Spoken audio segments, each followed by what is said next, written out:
4 Media. We talk high school football, 4A, 3A, and 2 in Texas. We talk Texas sports. We talk NFL, guy talk, movie and booze. We also talk wrestling and so much more. So like and subscribe and check us out. And that means it's bug season.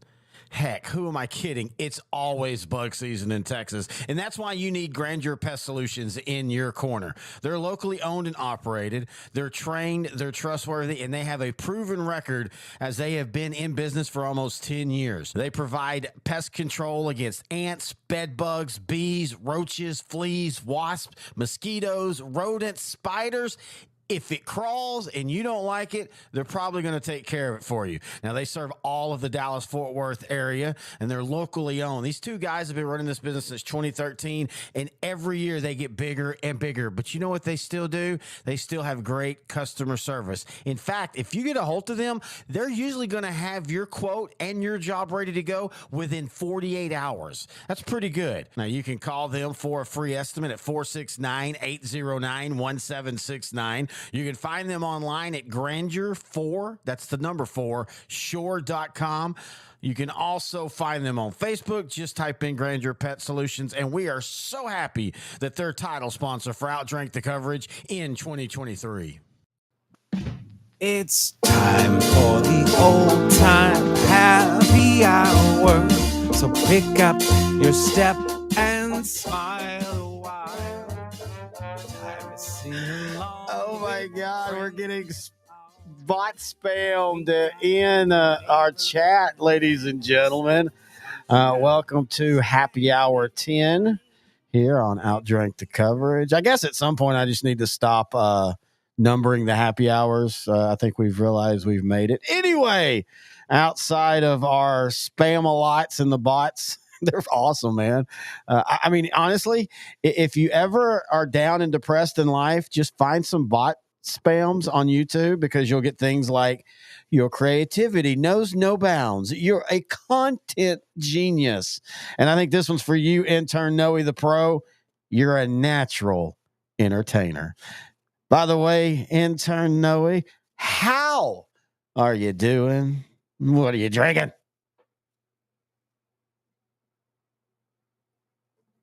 Hang on, we're not getting you. We're not getting a volume from intern Noe at the moment. Don't know why here. We're trying to figure this out on the fly. This is how things usually do work when we do this kind of stuff. Can you hear me now? Yeah, holy crap. There you go. What'd you do? Mute yourself? My mic was off. Okay. Intern Noe, how are you doing? What are you drinking?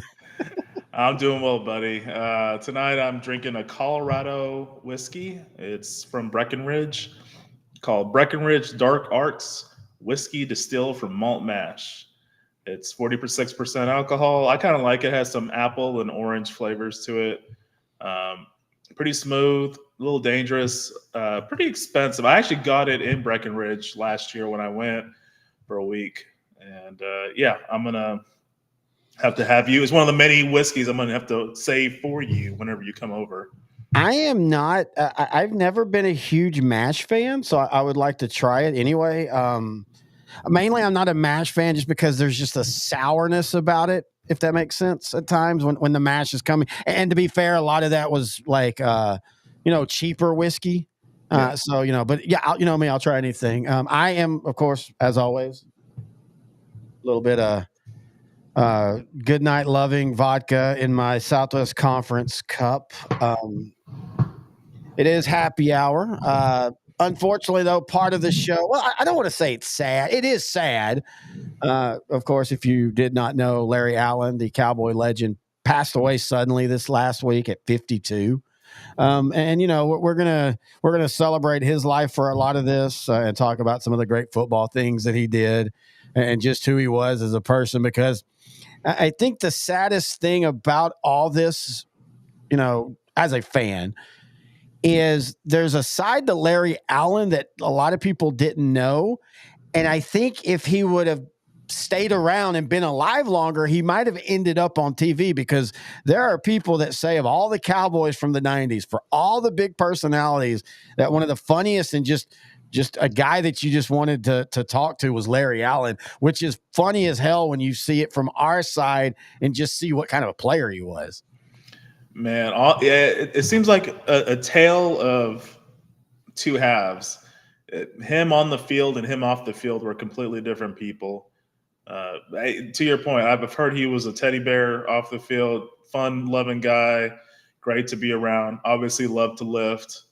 One of the strongest NFL players, or one of the strongest people ever. And he was very athletic, given his size. But yeah, he was a menace. He just flipped a switch whenever he went onto the field. But off the field, yeah, he seemed like a good family man, and it's very sad that someone that good is gone from us.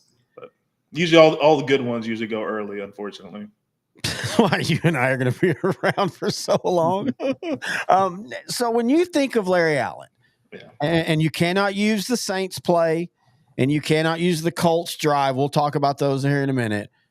But what game or what play or what indelible memory for you when he was a Cowboy do you have that when you think Larry Allen, that's the first thing you think of? John Madden. Just his love of him? Just him, because John Madden. There were two players he talked about more than any. One was Larry Allen. One was Brett Favre. And Reggie White. Reggie White was a close third. Yeah, Reggie White was a close third. With Larry Allen, John Madden just loved offensive linemen. The points like he had Art Shell and was it Gene Upshaw? Yes. Back in the 70s with the Raiders. He just has a fascination and love for offensive linemen. Dominant ones like Larry Allen were near and dear to his heart. And it was just thinking of him, always focusing on what Larry Allen did, pushing some also 300-pound off defensive tackle, pushing him 5 yards down the field. Just hearing that's what I think about when I think about Larry Allen. How about you? I think 1994 NFC Championship game against the San Francisco 49ers, actually just really all of 1994 for him because he was a rookie. And they knew pretty early on that they had something special. Like I can remember when he was drafted, there was a big buzz on because that was right when drafts really started to be on ESPN and like I was really getting into it. Like to that point, not just following, but like actually watching the drafts on Saturday. This is back when you people don't remember this, that, Saturday and Sunday was all just nothing but draft. It was Friday, Saturday, and Sunday. So I can remember when they drafted him, people were like, yeah, this could be one of those uncovered gems, all that diamond in the roughs like Eric Williams was, except for, which this is where it's about to intersect. Eric Williams was the right tackle for the Cowboys on his way to a Hall of Fame career. I think you could still make the case that he should probably be in the Hall of Fame when you look at all of his accolades still hold up. But in 1994, Eric Williams partying at a strip club, then had a wreck that should have killed him by all accounts. And it, of course, ended that season. And guard rookie Larry Allen steps out at right tackle, and the Cowboys almost don't miss a beat. Yeah. That's when I knew, wow, this is special. And then when he moved into guard and just, we're going to have somebody on, and you said it best earlier. You and I always believe this. You want to know how great a player is? Listen to what his opponents say about him. That's why I think players need more input into the Hall of Fame. Now you have to balance that because sometimes players, to make themselves look good, they'll, you talk about everybody else you played as awesome. And then people go, well, dang man, if they're all awesome and you held up pretty good against them, you must be awesome too. But I don't think most really think in the moment like that. But what opponents say about a player usually tells you, and let's just go ahead and start there. Well, let's go here. This is Justin Tuck. And we'll talk about it after we come back on the other side of this. That you played against one time, because you're a large dude, you're a strong dude. Give us a name of a guy you played against and you're like, man, I can't believe how strong this dude is. It's only one person that I've ever went against that I was like, man, this guy is unbeatable. It's a guy named Larry Allen. And I got him when he was, quote unquote, old Larry Allen, but this guy was a brick wall. And he he knew it, and he let you know it. So it was kind of like, well, I'm trying to switch sides with people all game, try not to go that side. Give us the story. How did he let you know it? Because I don't think of Larry Allen as a talker. I think of him as someone who dominates, but how did he let you know it? Well, I've did my research on Larry, and more importantly than how he let me know it, young Larry Allen would go up to the line of scrimmage and go, whoop, whoop, and he would literally let the D tackle know that Emmitt Smith and Moose Johnson is going to be running through this hole right here, and there's nothing you can do about it. So just imagine you as an NFL D lineman knowing what a play is. You telling all your buddies, yeah, they're going to run right here. And Emmitt Smith, obviously, it's a reason why he has the most rushing yards in the history of the NFL, because he probably got 10, 15, maybe 20 yards on that play when you know the play was coming right there. How does that make you feel going back to the huddle? All right. I love the woot woot because that has been verified multiple times. We were watching something recently before we recorded or after, and I can't remember who it was. I think it was Dana Stubblefield was talking about that. Was talking about just when Larry Allen was going well and he knew he had you dead to rights. Every time the play was going on his side, he would come to the line of scrimmage going, choo choo, here comes a motherfucking train, boys. And my favorite is, I can't remember who it was that said this, talking about that Larry Allen would have a big old a dip in his chaw. And if you ever saw his highlights, he dipped. But he would just be chewing it. And as they said, it was chew, spit, hit. Chew, spit, hit. I honestly believe this. And I'm not saying this because he's a Cowboy. And I'm not saying this because he's passed away. I legitimately think Larry Allen might be the greatest offensive lineman to ever play the game because he had everything. He was big. He was athletic. In fact, let's show you how athletic he was. 5 minutes left in the half, and it's knocked in the air and picked off by Darian Connor. And Connor is inside the 40, the 30, and tackled at the 16-yard line. Larry Allen. I can't believe that. Give me a break. The rookie from Sonoma State. This guy weighs 325 pounds. Wayne Martin batted it. We think Darian Connor with the pick, and Allen saves the touchdown. I can't get over that. He runs down a very speedy linebacker. A little bit of an angle, but this is a huge man. This guy's got a rocket booster strapped to his back. All right, there's the bat by Martin. Right into Allen is still standing there. There he is to the left of your screen. He didn't even get a running start at it. Look at this, folks. 6'3", 325 pounds. Now, you were talking about a linebacker in Darian Connor who was pretty fast. Like, he was part of that Miami-style linebacker that, played with their hands more so they didn't get engaged in the block. Ken Norton Jr. was amazing at it and using their speed. And the thing that always shocks me about that highlight is Larry Allen standing still. This isn't a situation where he had the angle at any point. And also, he was a great technician. I think people forget about that. I think a lot of people think John Hanna, deservedly so, is one of the best guards in the history of the NFL. And he was a technician. Larry Allen was that. And, also he could lift a house. I mean, what Larry Allen did to football players, you felt bad for all pro players. I can remember Warren Sapp and Larry Allen having a couple battles, and Larry Allen just driving Warren Sapp into the ground repeatedly. I just don't think there was anybody better at the position. I was hoping you didn't play the Saints video only because Michael Irvin may or may not have been phoning it in, trying to chase Darian Connor on that play. Oh, that's allowed. That's allowed. He only gets that energy after the cocaine breaks, buddy. Yeah, he was something else. There is an argument to be made that he was the greatest offensive lineman of all time. Going back to what we talked about just through messaging, it's really hard to quantify offensive linemen and their greatness. Now it's a little bit better. They have more stats on it, like pancakes, sacks allowed, and all that. But it's still word of mouth. You need to hear defensive players describe how good that offensive lineman was in order to really understand and appreciate how good that player really is to most people. Yeah, no, I totally agree. But yeah, that Larry Allen. I mean, I would have to think on it. I would probably put him in the top 3 of all time. John Hanna, of course, is one, like you said, one of the greatest guards. He played for the Patriots, I think, for his entire career. Anthony Munoz, still considered the best left tackle of all time. Best center of all time, that's always debatable. I think Dwight Stevenson for the Dolphins in the 80s is up there. Mike Babb is up there, former University of Texas, played with Cleveland forever.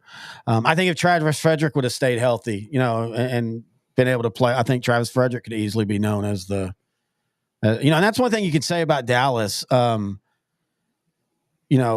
you think of organizations, I know NFL Throwback, which, by the way, it's a really fun YouTube channel. If you're not a subscriber of it, folks, check them out. They're really fun. They show a lot of stuff.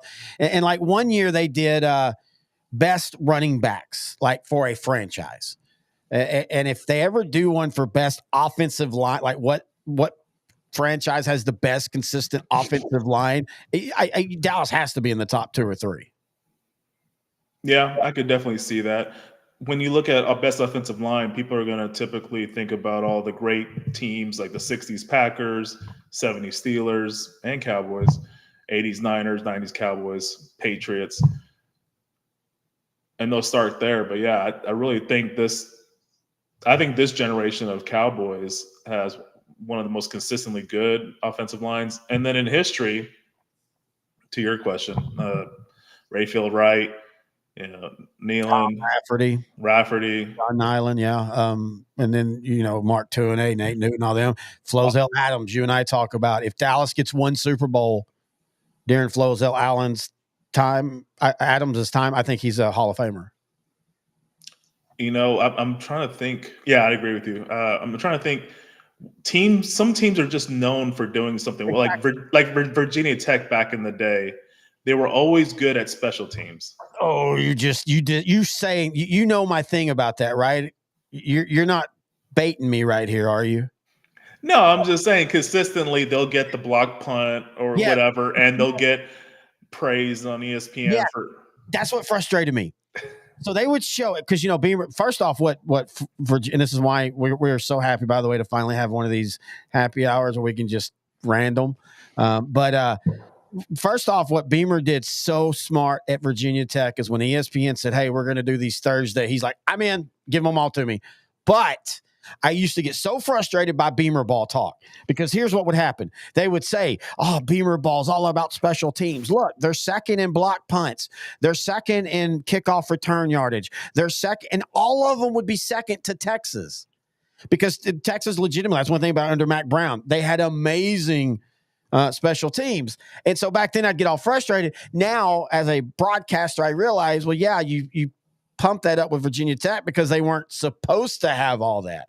That's what made it so unique. Man, I miss Virginia Tech back then. That was a fun program. Yeah, I like them. I like their uniforms back in the day. This was before Michael Vick went there in 98, 99. Beamer ball really got rolling about 92, 93 is when it started to really kick up, and they gave Florida State a couple of hard games back then, and that's kind of what got people noticed. And again, I think it was 96 when ESPN started Thursday Night College Football, and he literally was like, "We will play any of them you want us to." That's what you do when you're a school like that. That's how you recruit. Without looking it up, I mean, when I first started liking Virginia Tech, yeah, I mean, it was like all those special teams plays they were making, but there was a quarterback they had back in the early to mid 90s. I think his name was Maurice DeShazo, something along those lines. Like I gravitated toward him, and then that kind of got me to where I was really liking Virginia Tech. But yeah, so bring it back. There's some teams that are just known for doing something really well throughout their whole Steelers running the ball. That's a good point, man. Yeah, Marty Ball. Marty Ball. If you're going to extend it to head coaching, Marty Schottenheimer. He was just great at he could get a team to the playoffs doing it his way. You just needed to really take the reins from him in the playoffs, and then there might have been a better shot. Hang on, here we go. We're in happy hour mode, so we're going to stretch out. Why, in your opinion, did Marty Schottenheimer's playoff success not happen? Like, what was it? And, of course, with two of them, it's a lot more about I guess the Ernest Biner fumble is on them, but the drive is really, you tip your hat to John Elway. But I mean, I'm even going into, the Chiefs, the Chargers. What was it about him that he couldn't have that playoff success? Two examples to his credit. The Biner fumble, that's not on him. No, not at all. And I don't really blame him for the drive. That's just beautiful. In the 93 AFC title game against the Bills, when he was the head coach, that was Montana's first year with the Chiefs. Montana got hurt early. I think they were actually competing and playing really well until he got hurt, and then that was it. What I would say is a good example. So my reasoning is he overthinks. It's just he thinks like kind of what McVay did in the Super Bowl against the Patriots 6 years ago. Yeah. 5 years ago. Just overthought. The biggest case in point to that is the 06 Chargers. 14-2, best record in football, MVP running back LaDainian Tomlinson breaks the TD record for a season. They host the Patriots, who are good, but not back to where they were before. I know the next year they go undefeated, but they didn't have Moss. They were very beatable. Chargers were up 10 points on this team. And then bad decision after bad decision by Schottenheimer, and they lost that game. I always thought he maybe was a little too conservative. I think he, I think if you look at almost every – I'm trying to make sure but no, I'm going to stick with that. If you look at almost every good playoff coach that has won a lot of playoff games, they know when to be aggressive and when not to be. They know when to put and it's not something you can teach either. I just think that's something you play by hunch. And let's be fair, even those make mistakes. You and I talk about this all the time when we're watching the 92 championship game highlights. The Alvin Harper catch and all that happened because Jimmy Johnson got too aggressive, went for it on fourth down, when if he'd have kicked the field goal, it would have made it a 13-point game. I get his idea of, hey, that's still 2 scores and the Niners are ahead. But I think if you kick that field goal, that just is another kick to the Niners. Like, now we have to, and so even when they're good at it, sometimes they make mistakes, is my point. But with Marty, he has that, what I call the Jason Garrett disease, where he always clap, but as long as his team is more talented, he won because his talent won. But he didn't know how to game plan. He didn't know how to get things when he was the underdog. And if you look at Jason Garrett's career, that's why they were 8-8 so much. They beat the teams they should, and they usually lost to the teams they should. Problem is, they would usually lose one game they shouldn't each year, and that's what usually kept them out of the playoffs. Again, this is why I love this. All talking about Larry Allen. I'll wrap it back to Larry Allen. I do think the one mistake Bill Parcells made was getting rid of Larry Allen. I think he easily had a few more years left in him. I mean, he played for the Niners, for 2 more years, and I think he made an All-Pro in one of those. He was definitely a Pro Bowler at that first year with the Niners in 06. That was, I think, Frank Gore's rookie year, or I think it was his rookie year, and then Alex Smith was in his second year. It was kind of a somewhat decent year for the Niners. They went 7-9. It was a surprise year for them. They kind of were a year ahead at the time, and I get what Parcells was thinking. You want to kind of got to wash out all the Jimmy Johnsons. You don't want any of back in our day when we were winning Super Bowls, but I really do think that's one of those you should have really sat down with him and talked to him, and because Larry Allen still had something to provide. And it doesn't bother me that he was a Niner. I don't care about all that kind of crap. He's a Cowboy. But I do think that was one of especially when you look at how bad Bill Parcells was when developing offensive lineman in Dallas. That's the other thing nobody talks about with Parcells. He did a lot of things right with Dallas, but his drafting was actually pretty horrible. Just look at who they took at running back. And if you tell me DeMarcus Ware, this is when I get to tell you, hey, guess what? That was Jerry Jones. Bill Parcells admitted he wanted Marcus Spears first, and then if DeMarcus Ware was there in the late of the first round, that's fine. And that's the one time Jerry Jones stepped in front of Bill Parcells and said, no, we're doing it the other way. And it worked out, even though Marcus Spears wasn't a first-round pick. But anyway, I do think that was the one mistake. And I don't know. It feels weird because Larry Allen only had one Super Bowl. He's only there for that one. And so his career just feels kind of odd because it feels like he had more Super Bowls. He definitely did. His prime years were after that Super Bowl season. Kind of wasted, if you want to be honest. Yeah, it was wasted. We've talked about this in last year's look back when we went over the Super Bowls. We talked about it in other happy hours and just randomly inserted other shows. The Cowboys just didn't know how to adjust during the salary cap era. They assembled a perfect team that could have been a dynasty for 15 years in 92. But they just, as soon as they had a good year, just even like special teams players like Kenneth Gant, the Shark, all these talented guys just started leaving. And there we go.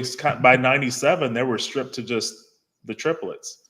And then around that time, you saw Larry Allen start to develop, but you can't run to his side every single play. You're just going to tire him out. He is still human, even though he looks superhuman to all of us. All right. So is it time now to show the what you talked about, the Colts?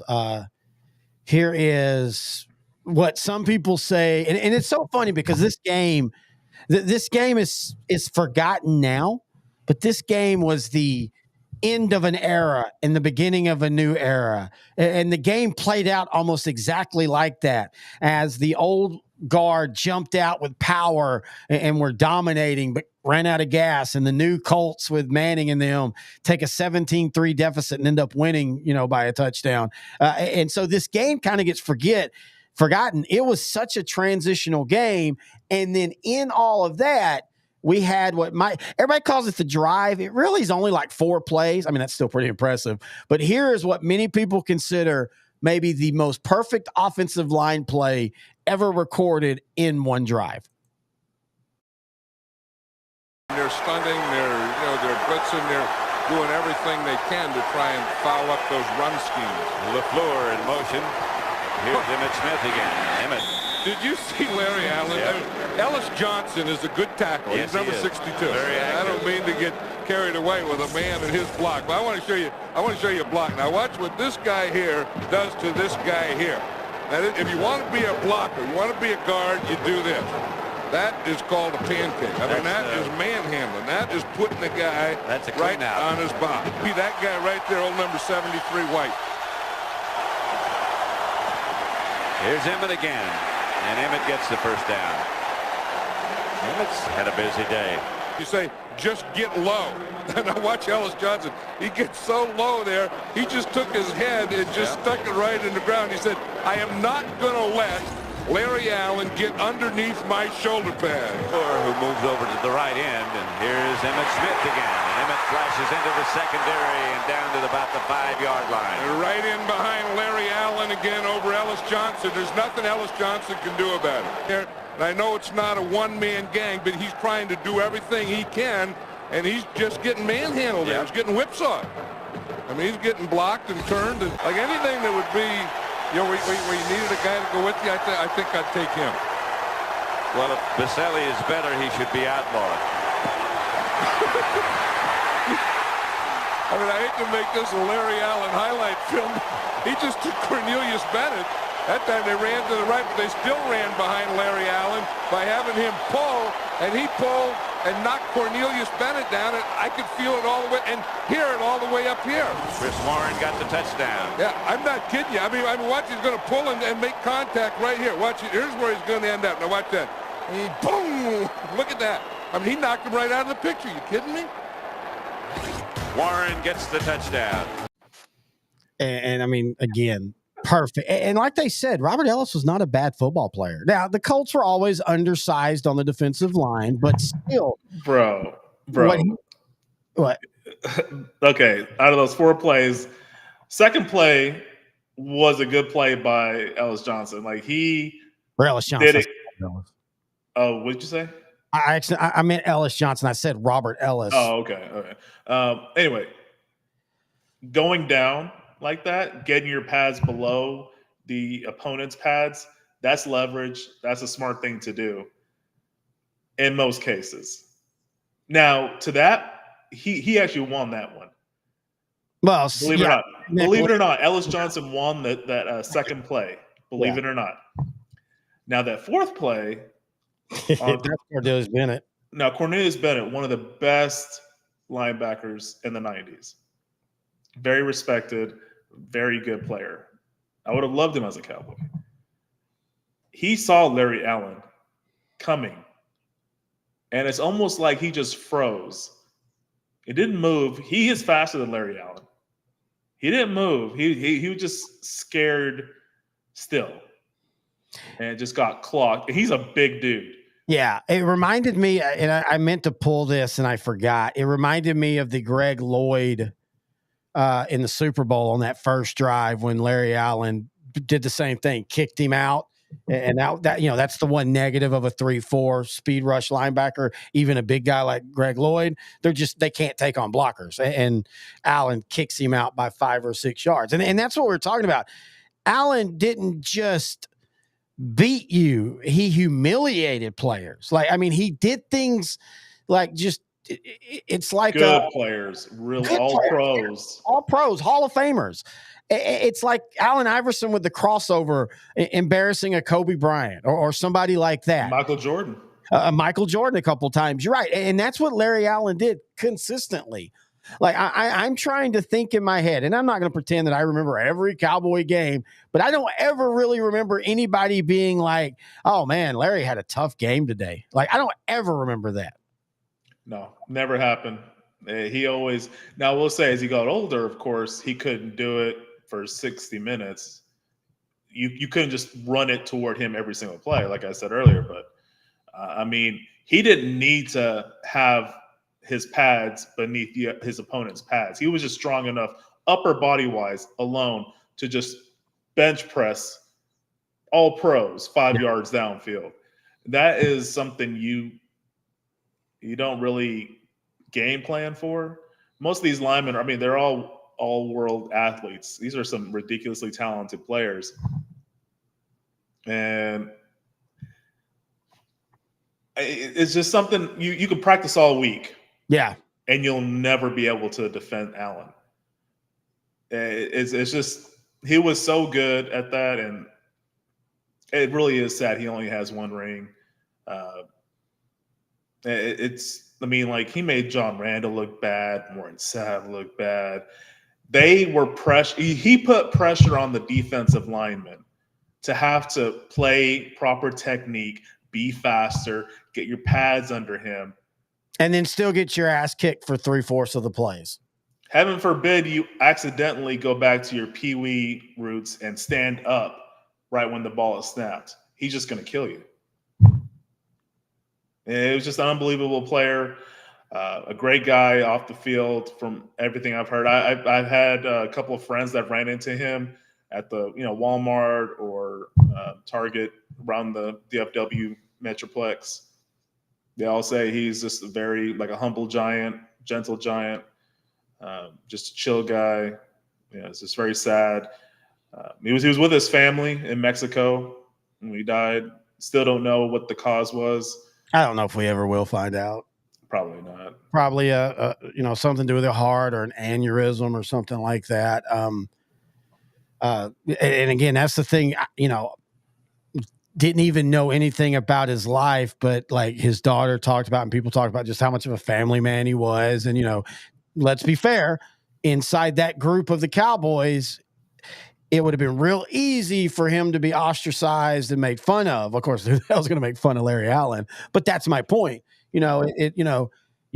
there's a certain group of that Cowboys that, we love the Cowboys of the 90s. We embrace what they were, but they would bully other players. You listen to like Clayton Holmes talk about like he basically was an altar boy till he got to Dallas and just felt and there were stories about like Haley and them, not Haley because Haley wasn't really part, but like Irvin and them trying to get Allen to go out and party, and Allen's just like, no, it's just not my thing. I don't want to do that. And it does kind of suck that he was on the last part of that. I'm glad he got that ring, but it sucks because, man, it just goes back to as great as that rival dynasty was and as great as those three, really four teams were. And you can add 91 and I think you can add 96 to an extent. And 98 was very underrated. And again, 97, if things don't go off the rails, maybe things are different. But man, it just feels like Larry Allen just had to kind of shoulder a lot of crap there for a while, especially when you've got at one point Florida State great Clay Shiver as your center. Man, yeah, I remember Clay Shiver. He didn't last bad. He wasn't that bad. He didn't last too long with the Cowboys, though. I don't remember, from what I recall. No, I mean, again, it was just it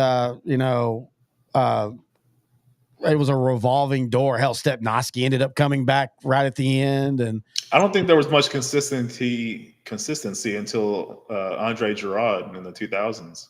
And then he went snap stupid there at the end. That was so weird. Nobody talks about him getting the yips. That's what he got. And we're going to eventually do a show on the yips because one of my favorite players, well, two of my favorite players ever in baseball both developed the yips, and that's Steve Sachs with the Dodgers. And then I think the one everybody remembers the most is Mackie Sasser. He was a catcher for the Mets, and it got so bad he couldn't even throw the ball back to the pitcher. And that's I thought you were going to say Rick Ankiel. No, I don't call what he had the yips. He didn't have great control before. And so I just think he just lost control. He just never had that. He had a live arm, but he didn't have great control. Chuck Knobloch got the yips. He famously got the yips. I mean, it was magnified with the fact that he went to the Yankees. It probably cost him a Hall of Fame. Yeah, he was kind of on his way with the Twins. This is all in the 90s. I think I remember correctly. Yeah, he was a rookie of the year in 91 when they won their World Series. He was having a great career. He goes to the Yankees, and he just all of a sudden can't throw to first base. Now, he still contributed, but like legitimately, I think he was on his way to a Hall of Fame second base career. But anyway, we're going to eventually do a show on the yips because that stuff's kind of fun. But that's Larry Allen. Let's rest in peace. Pour one out in our gullets.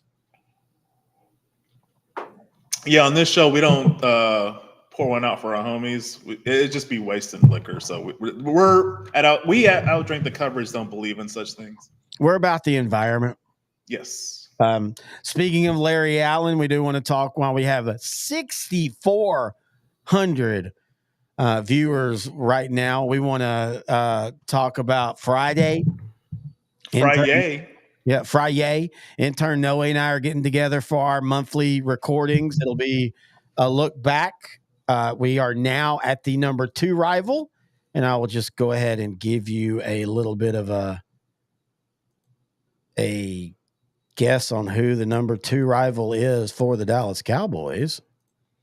And that is, hang on. There we go. That's a beautiful table right there, sir. Man, I love that yellow helmet, man. It looks good. I will say this. We are not in any way endorsing or not endorsing the Redskin name, the Redskin logo. This is simply a historical video about these two franchises. So just want to put that on record. Intern Noe and I are perfectly fine with them being the Washington Commanders. But no, there is no but. No, there really is. I will ask you, this is a little bit of a preview. Okay. Do you think the name of the two teams helped the rivalry? Yes, because American tradition, American folklore, American, like how you're raised as a kid in America from a certain time period, maybe post World War II up until the 80s and 90s. Cowboys versus the Indians. Yep. Perceived as good guys versus bad guys. Yeah. Tale as old as time. Yeah. as a kid, some kids would have a feather, around their head, and they would be the Indian, and one other kid would have the cowboy hat. They'd be the cowboy, and the cowboy would be, yeah. Looking back at it now, I can see how completely offensive it really is. Oh yeah. But it was just part of the time period. I mean, it made sense that you would have. So I do want to say this. I am not, again, I am perfectly fine with the name change. I realized pretty young in life, but I will say it does need to be said that they were legitimately at first named in honor of, because the head coach was a Native American. A lot of the players were Native Americans. It's that whole thing of, though, context doesn't age. So, I even understand why some people said, one of the possible mascots was going to be the Red Tails, which is the African American World War II flying group that did a lot of great things. And somebody said, yeah, but isn't that exactly the same thing that maybe 20 years from now that doesn't seem like you're paying homage? Well, I mean, no, I'm saying because the same thing happened with the Redskin, because when it was named, it was in honor of. Yeah, I understand that point. That's my point. I understand. It wasn't an offensive term when it was first coined. Well, and it was in honor of the Native American head coach and Native American players. It evolved to something different. That's what I meant by Red Tails. I could see it evolving into something different. I will say this: if they would have just done that, keep the yellow helmet, or even go with the red helmet and just use the R, and nobody cares. I still think it wasn't right for Daniel Snyder to do it. I don't necessarily have a problem with the Commandos. I think I legitimately. You said Commandos. Sorry, I legitimately think that their uniforms now are very underrated. Yeah. We were just talking about that, like this helmet. I think this helmet, I got to back out when I do that so I can see what I'm doing. I legitimately think that this helmet, the new helmet, is a cool look. I like the W, but I would not have a problem if they ended up renaming them. Like, you could have gone Washington Warriors and been basically the same thing. I could see them changing the name. I don't know. It's funny. I just wanted to disclaim it, and now we have a big talk about it, which a lot of it we're going to repeat when we're doing it. But so one, Warriors is fine. It's similar to the Kansas City Chiefs, and they still have their team name. So, and two, when y'all watch our show on Washington, the number 2 rival, there's a good argument that they should be the number 1 rival, and we'll talk about that on the show. Yeah. There's argument for it being number 1 because of how it started, and there's an argument for being number 2 based off of what time period you became a Cowboy fan, or what time period you became an NFL fan. So, and you can honestly, and I think anybody that's watched the whole series, and for those that haven't, by the way, we have almost 8,000 people here. We appreciate y'all. Oh, nice. Our rivals so far, not counting the two honorable mentions, but our top 5 rivals have been number 5. The New York Giants. I was waiting for. I didn't know you were asking me to say it. Number 4, the Green Bay Packers. Number 3, the San Francisco 49ers. And then number 2's the Washington Commanders. So we never was surprising people. Number 1's the Eagles. Yeah. You can make the case that 1 and 2 could easily be flipped if the last 40 years were flipped. Now, I will say this. One of the reasons why I think Washington, and some of this we're going to repeat on Friday anyway, but that's what we do. I think Washington should be number 1, partly because I think at one time Dallas versus Washington was by far the biggest rivalry in football, and maybe even all of sports. From 1976 to 1986, yeah, the Giants popped up. Yeah, the Eagles popped up. But And I have a unique perspective, and we've talked about it many times, but we will talk about it for sure Friday. Yeah. For those that don't know, in my family, me and my dad are Dallas Cowboy fans, and my mom was a Washington, and still Washington, but not as much as she used to be, a Washington Redskin fan, now Commanders. And so I got to see both sides of it. I mean, the Eagles and Cowboys have been great the last. I'd say I think the Deuce Staley, the pickle game, I think that kicked off the newest round of Cowboys Eagles. But honestly, outside of a playoff game and outside of a couple games, the Eagles and Cowboys don't really decide much other than who wins the East and who takes the wild card. Washington and Dallas for 10 years decided the NFC almost at times. But anyway, so that's going to be Friday. And then we're also going to talk about what I think is my favorite football movie. Any given Sunday, we're back to bad movies and a drink. We do apologize for the delay on that. Again, that first episode being put, behind the issues we were having with that. Speaking of, hang on, I know I'm off air a little bit. Thank you, Patreon. That's exactly where I was going. Thank you so much for saying that. Wait, why is it not showing? There we go. We have a Patreon now. Go to patreon.com/OutDrank The Coverage. And all shows that we do, like the look backs and stuff, if they get hit with wait a minute. I just realized I don't think I've posted the San Francisco one to YouTube yet. I can't remember. I think it's on. No, it's fine. Because I wanted to go. Anyway, that's great. That's more content. Don't do like that, you little dork butt. But anyway, you can check out our Patreon, OutDrank The Coverage. Everything is free for the summer, but we will eventually start in September going to paying. But that's because we're going to have special shows that you will only watch if you are a $5 member of Patreon, and it helps us keep shows like this going and all that kind of fun stuff. But all right, so we talked Larry Allen. We talked about what we're doing Friday. Where do you want to go next? Let's just keep it in-house in the DFW area, and then we can branch out to the nation. Dallas Stars, they got eliminated by the Edmonton Oilers in 6 games. That was kind of like a tale of 3 games. The first 3 games, Dallas played great. The last 3 games, they did not. Did I not call it? You called it. When they're up game 3, 2-1, had a chance to make it to take it. I'm sorry, game 4 had a chance to take it to 3 wins and 1 loss. They gave up other leads, but when they gave up that one, you were letting a good team in again. And I want to say this: this is nothing about what Dallas necessarily did wrong. Give the Oilers credit. The Oilers just outplayed them, and I was scared of this game. I really was hoping Vancouver would beat Edmonton.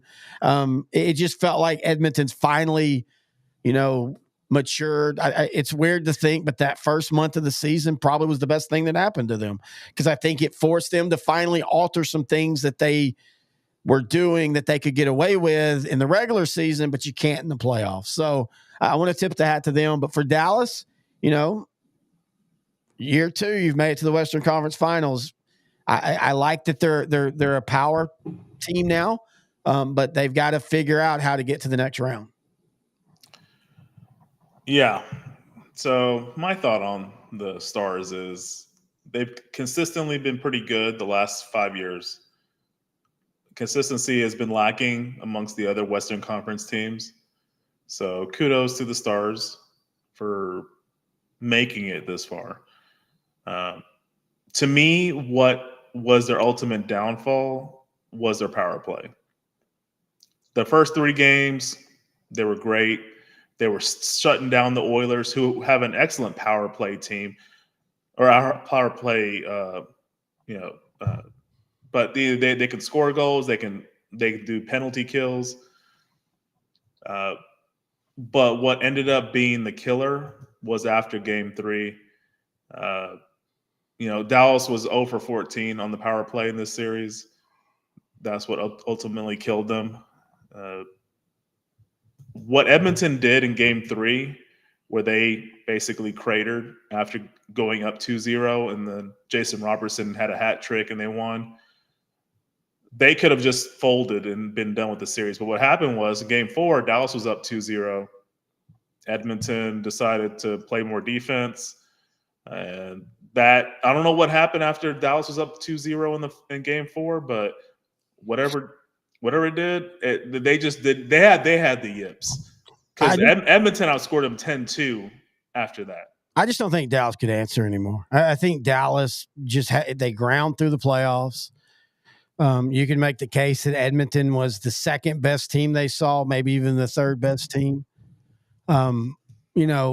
This is unfortunately what happens when you're in a division or a conference that's really, really deep, and then you have this weird way that hockey does playoffs.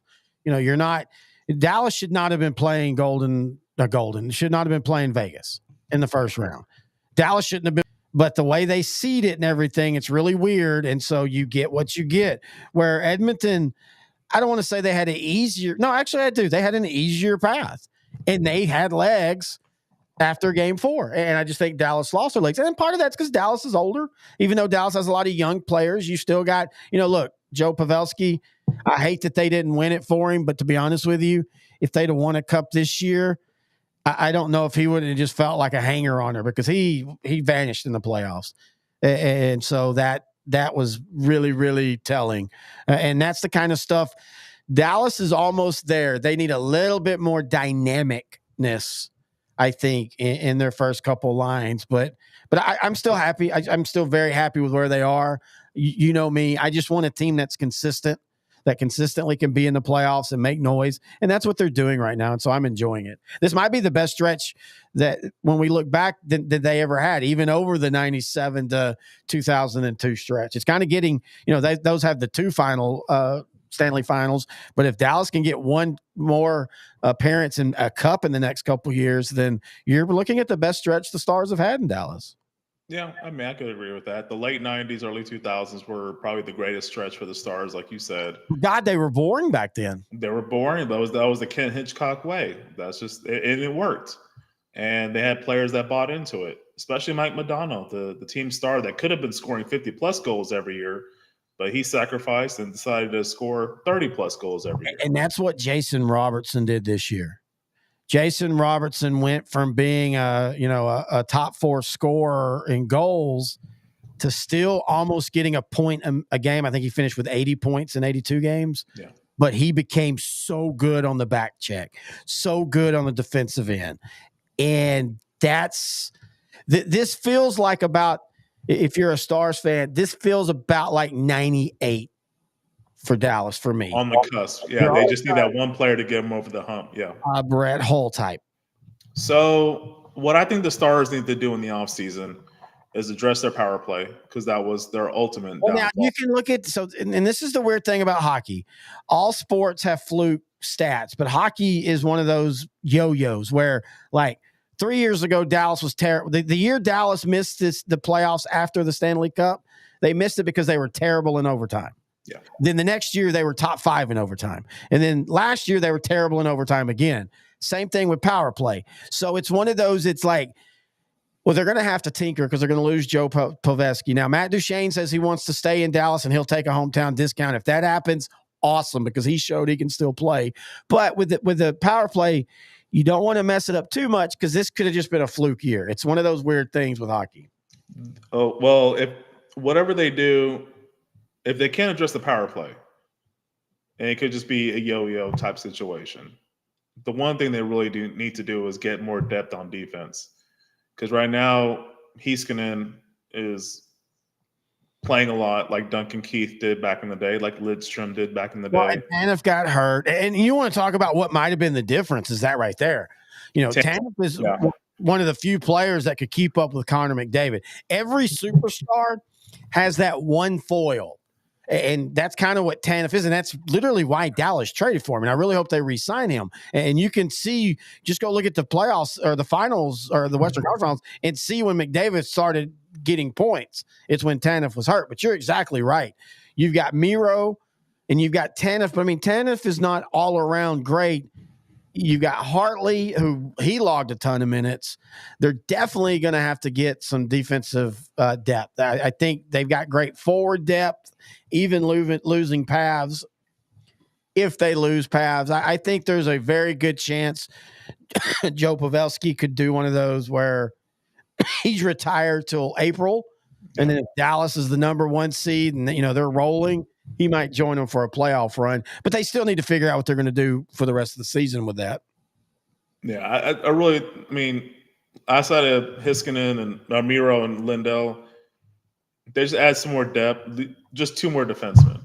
Just give them a break. Ottinger will benefit greatly from it. I really think they have everything else they need to be a championship. They're going to be one of the top 5 teams next season. They're a team that's built for the next 3 to 4 years. I don't think their window is closing. I don't either. I just think they need to keep fine tuning the roster, and they're on the cusp. In fact, I mean, if they do it right, their period is just opening, because once Seguin and Ben's salaries get off the books, let's remember the last 3 years, the Stars have been cap strapped.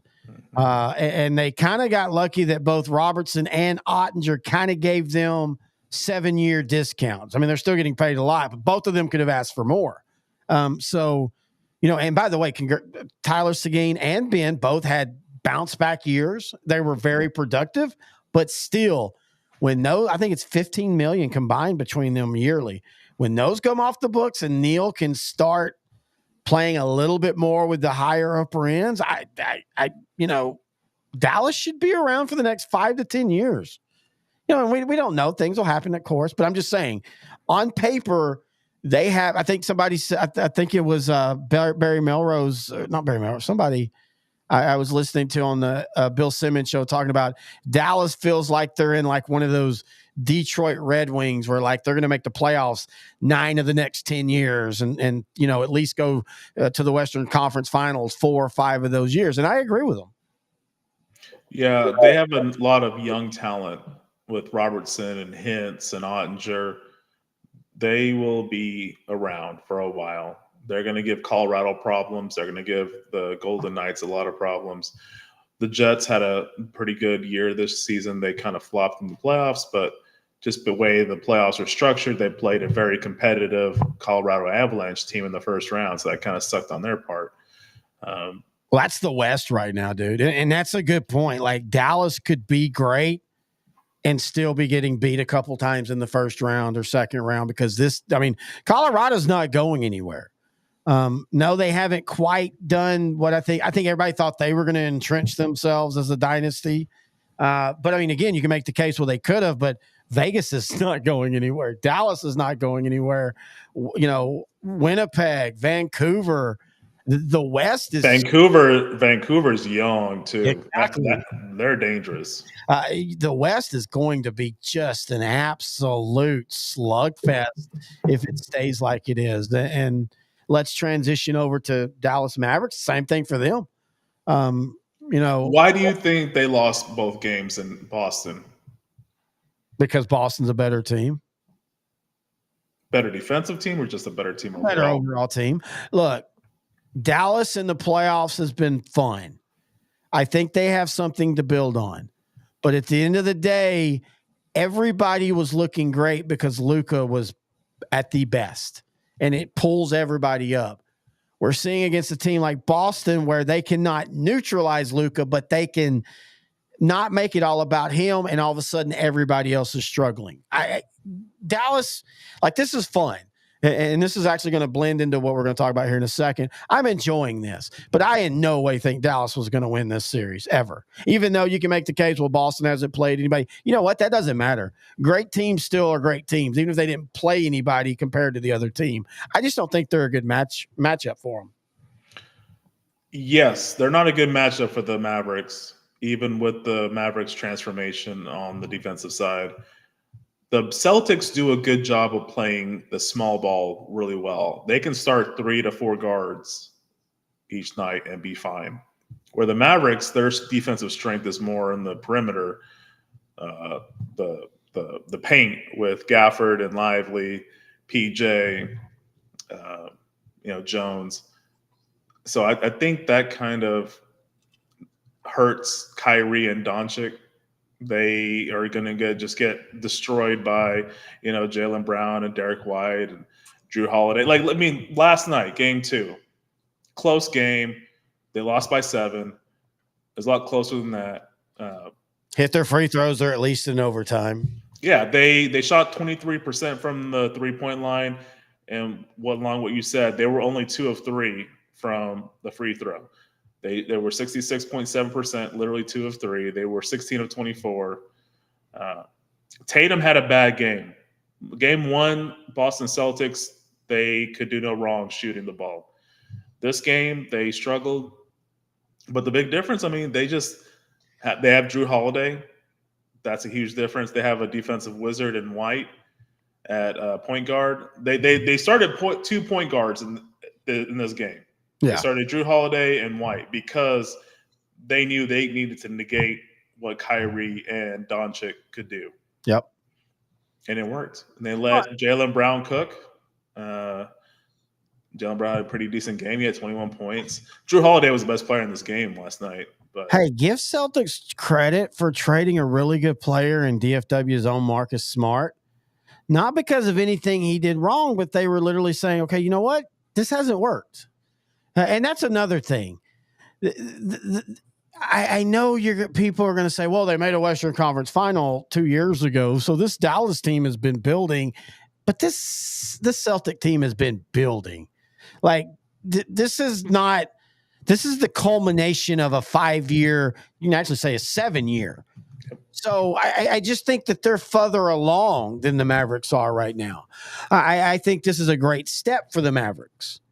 I don't feel like this is the end for Dallas. I feel like, and I've told you my opinion, I think LeBron James ends up a Maverick. I think it finally happens. I think him and Kyrie and all that, and everybody can have their beliefs on LeBron, but if he's your 3rd or 4th guy, you're winning a lot of games and you're winning a lot of playoff games. So I do think that this is the beginning for Dallas, not the end. I think we're seeing valuable learning experience and also keeping Luka around long term. I think this solidifies him going to be like, you know what? We can do it here. I felt so right about Kyrie Irving last year when Dallas traded for him because I was like, that dude's nothing but a cancer. He is going to be so bad for this team. And I initially felt right. I felt justified because they tanked that last game so they wouldn't make the playoffs, get a better draft pick. And they got Derek Lively, which ended up being a great pick. Might be the best pick, not named Luka or Dirk in the last 30 years for the Mavericks, if his career continues. Yep. And then Kyrie Irving just kind of grew up. He got a family. He's happily married, has kids. Do you know what else helped him? He came to Dallas, Texas, and I love Dallas. And Dallas loves the Mavs, but Dallas isn't Boston. Dallas isn't even Cleveland. Like, the Mavs are always on the side. Like, nobody cares for hell. Dirk Nowitzki was getting conned by a chick, and that was like a moment story. Yeah. Like, God, I still remember when all that happened. I thought for sure, Dirk's almost done here. But anyway, I think where he went helped a lot because he was the big story for like a couple of weeks. And then being Dallas, we started talking about the Cowboys again. Yeah, it's very true. The Mavericks are not the number 1 team in the DFW Metroplex. And in Texas in general, it's always going to be football. You go to the high school level, the biggest funded program in all of high school is going to be football. They help the other sports. They help fund the other sports at any high school. So football is king here. With recent success, the Rangers and Stars are up there. And the Mavericks winning. Only because they're all winning. Only because of winning. Really, everybody here just cares about football. Well, and let's be honest. Would Dallas care about football if Dallas wasn't the Dallas Cowboys, especially the 70s and the 90s and even the early 80s? I've always said this. Texas just loves winning. Like, I can remember when FC Dallas made that run in 2011. FC Dallas was pulling in people. Go look at the Texas Rangers attendance in 2005 when they were like 30th. Now go look at it when they were 2011 and they were 2nd. Texas loves winners. Yeah. And then football, they won early, so that entrenched it. So, yeah, you're right. And again, though, for somebody like Kyrie, I think that's the perfect spot. He doesn't get asked the important questions like, "Hey, let's talk about Jews" or something like that. He's just allowed to kind of live, and I think he really needed that. And I think he has grown up. But I also think if you immediately put him on the Knicks or Brooklyn again, you might see a different Kyrie come out You kind of saw the turnaround when he was with Boston. 'Cause early. they had, Early. early before he got injured. They had Yeah. that great start to that season. He got hurt. LeBron was even saying they kind of mended the fences. Yeah, that's when you first started hearing that they had made up. In fact, there was, early on, there was the whole will he go to Celtics, remember? Yeah, yeah. And LeBron always liked playing with Kyrie, but there was everything else that with the young Kyrie Irving that was kind of a problem. Going to Boston, he kind of started maturing a little bit. Fast forward to now, he's probably the best version of himself that there is, and they're doing well. But to your point, the Celtics, this is actually, if you look back, it's kind of an 8-year story. That's what I'm saying. I mean, people forget about that. This isn't an upstart Celtic team. Now, they're young in key positions, but that's why I even told you this. And it's kind of why I hope the Pacers would have pulled the upset, even though I don't know if playing against Rick Carlisle would have been fun because, everything's okay, but him. He would live off that revenge because I don't think that he was very happy with how it ended. But anyway, I just felt like, man, if whoever plays the Celtics are in trouble unless it was Denver, because it just felt like the Celtics at some point they just almost, it's like you've got to win it at this point. Like, they've been a great team for 9.5 years almost. Yeah, I mean, ever since Brad Stevens came to Boston from Butler, they've been dominant, and then he moved into a front office role. Udoka kind of carried it on. He was kind of he knew him as a player. Then he became a coach. He became a really good coach. You're seeing it now with the Houston Rockets, who are going to be very good next year. He made them a 500 win team this year. But yeah, a couple years ago, he took Boston to the NBA Finals. They lost to the Warriors, which was probably going to be their last championship for a very long time. Then he had the whole situation with the romance with someone that works in the front office, and he got fired. And that was all so weird, dude. Like, I don't know. But you know what? They had the controversy, and they just replaced him with someone else.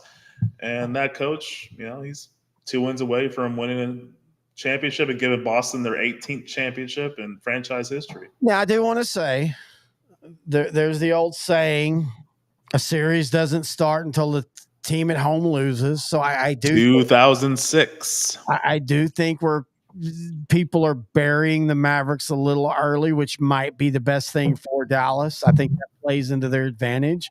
If I'm Jason Kidd, I'm like, hey, we're the underdog. Let's just go out and have fun. I do think the Celtics win. I said that to you when when the matchups happen.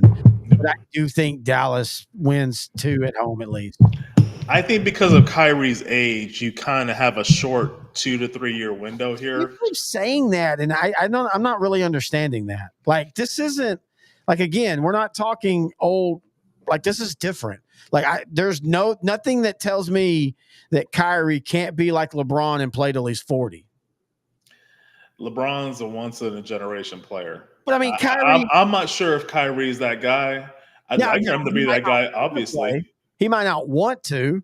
Now, I'm just talking about purely, can he? Yeah, I don't. I think I don't know. I feel like he could easily in 6 years, if he wants to play, be playing.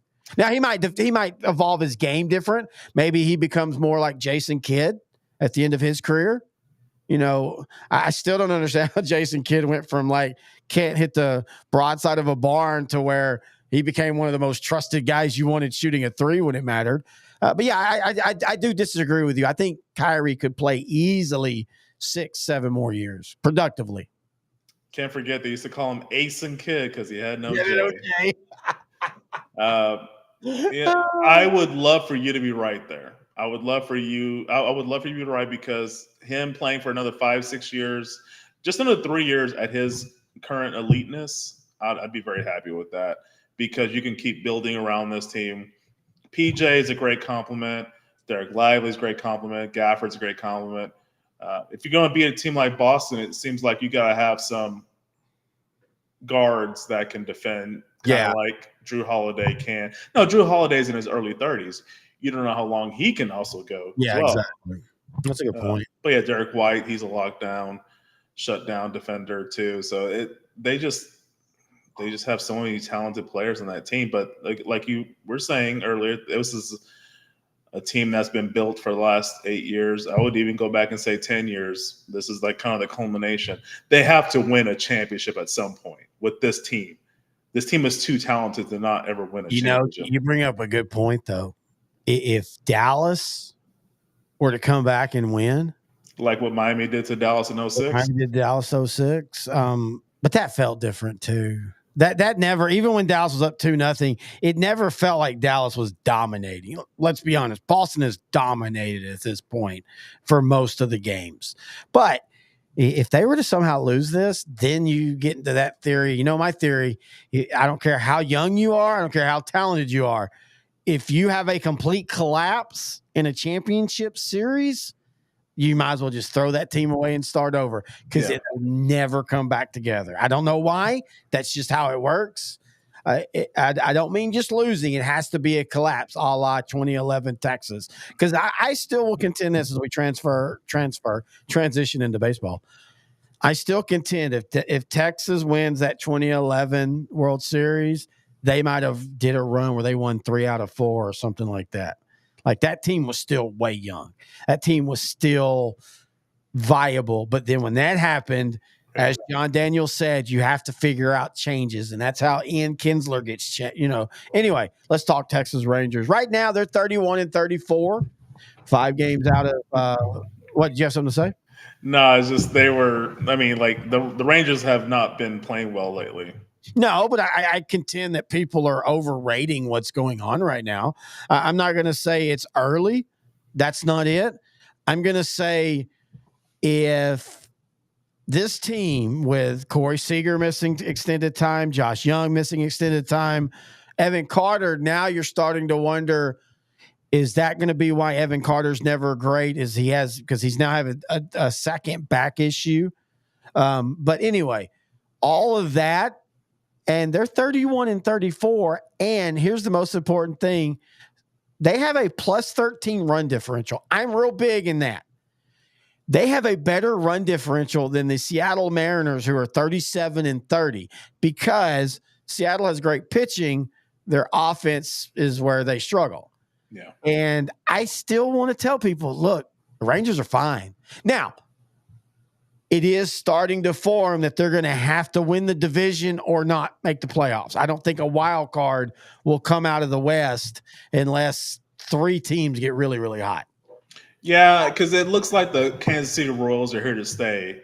So the Royals, the Orioles, or the Yankees are going to dominate 2 of those wild card positions. And there's third one for grabs, and the Minnesota Twins are still in it. The Tigers are still in it. Toronto, the Sox are the Red Sox, not the White Sox. Tampa Bay. Yeah, Tampa Bay. They're still, so the AL East is really good.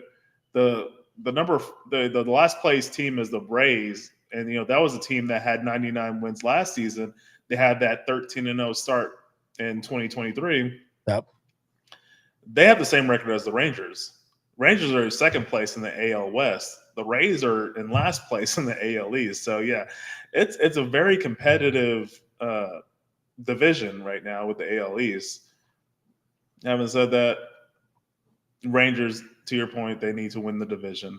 I really don't see the Orioles going on a tailspin. I don't see the Royals going on a tailspin. I think they're just a young, good team that finally started. I think they're exceeding expectations. They gave Bobby Witt Jr. that big contract in the offseason. I still expected them to get to 70 wins. I liked what they were doing, building the farm system like they did 10 years ago. That team that made the World Series in 2014 and 2015 ended up winning it in 2015. So, I mean, the Tigers are going to be a dangerous team in the next couple of years. They're going to be a fringe wild card team this year. But yeah, man, I want to see what the Rangers do after the All-Star break. By the way, bringing up Kansas City in 2014, 2015, and even 2013 or 13, they started better. Yep. Them in Texas, that shows you, you have the Yankees who will spin. You have the Dodgers who will spin. You have Tampa Bay who doesn't spin. But then Texas and Kansas City shows you that within a 15-year period, you can be great, get really bad, and then be great again if you make the right decisions in all of it. Yep. Now, people say, well, Texas spin. Yeah, but, outside of Max and DeGrom, they've spent well. And I really think that I think spending for DeGrom, I've never heard them say this, but it wouldn't shock me if down the road Chris Young says, hey, yeah, we probably knew that DeGrom wasn't going to be, able to stay, but signing him validated us. And I think it did. And there's nothing wrong with that. But it shows you that you can win and lose in a 15-year period and be on the highs and the lows and still be, a fun program. When you look at teams like Oakland who haven't, they were good here and there and they haven't done nothing. Or Toronto, man, Toronto and San Diego feels like the two teams that we're going to look back 10 years from now and go, how did they not win more? Well, especially a year or two ago when San Diego was spending buku money to get Machado. And they all seemed like good deals at the time. It wasn't like this wasn't Chan-Ho Park signing with Texas back then. Mm-hmm. These all felt like, oh yeah, this is the right move. They're getting better. Yeah, Yu Darvish. Who was the guy from the Braves? Oh, Soto. They got Juan Soto from the Braves, who's now with the Yankees, and the Yankees are killing it right now. Blake Snell, the Cy Young winner last season. It was a good moves for those Padres, and they actually made it to the NLCS 2 years ago. Yeah. But yeah, it's just a team that for some reason they're just right now they're 34 and 35. They do have a plus 19 run differential, so there is hope. And they did end the season last year on a run that got them to 500. Yep. So, boy, National League sucks this year, dude. It kind of does. I'm really hoping it sucks. I mean, I was big on a lot of the Central Division teams like the Pirates, who are still in it, but them and the Reds, like kind of baseball blue bloods that have been around forever. They are young. They have some talent.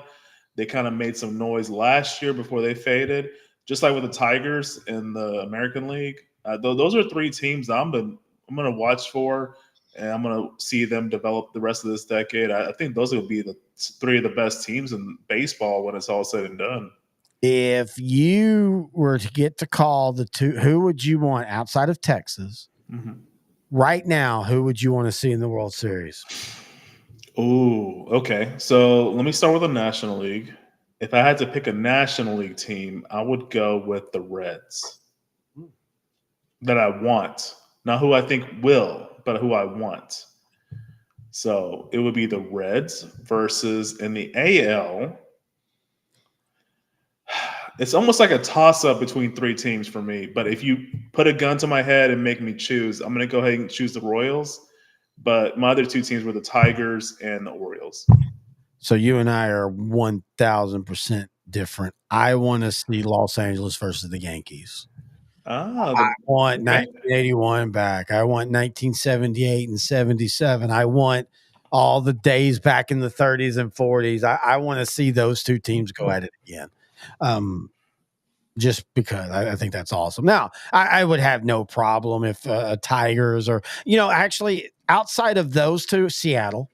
You and I talked about this before, for the Rangers baseball, partly because they sucked for so long, but also just because of the division they've been in. I don't look at Seattle or Oakland as rivals. There was a moment in the 90s with Seattle, but it never really materialized. With LA or California or Anaheim, whatever the fuck you want to be, Angels.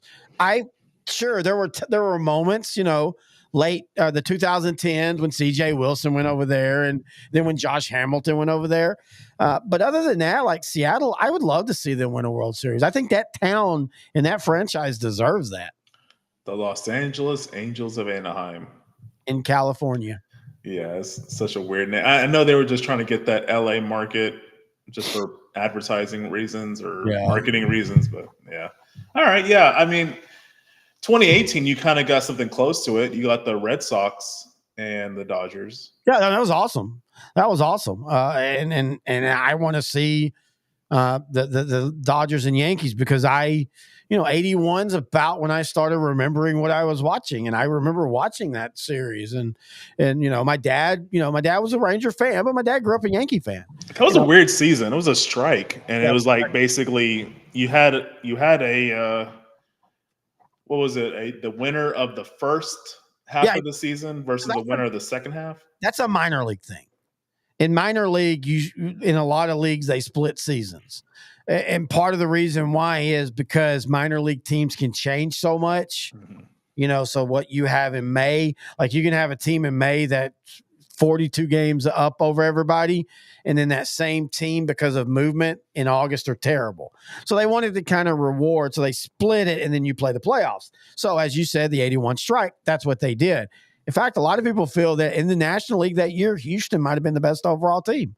But they split. They lost to LA in the NLCS, and then they played the Yankees. But anyway, my dad was a Yankee fan because before the Rangers, that's, people don't realize in the old days, in my dad's days, you listened on radio and you got national regional coverage. So like my dad could hear the St. Louis Cardinals and the New York Yankees. And the Yankees were, the Yankees were 45 years of everything we talk about the Cowboys, in any other sport.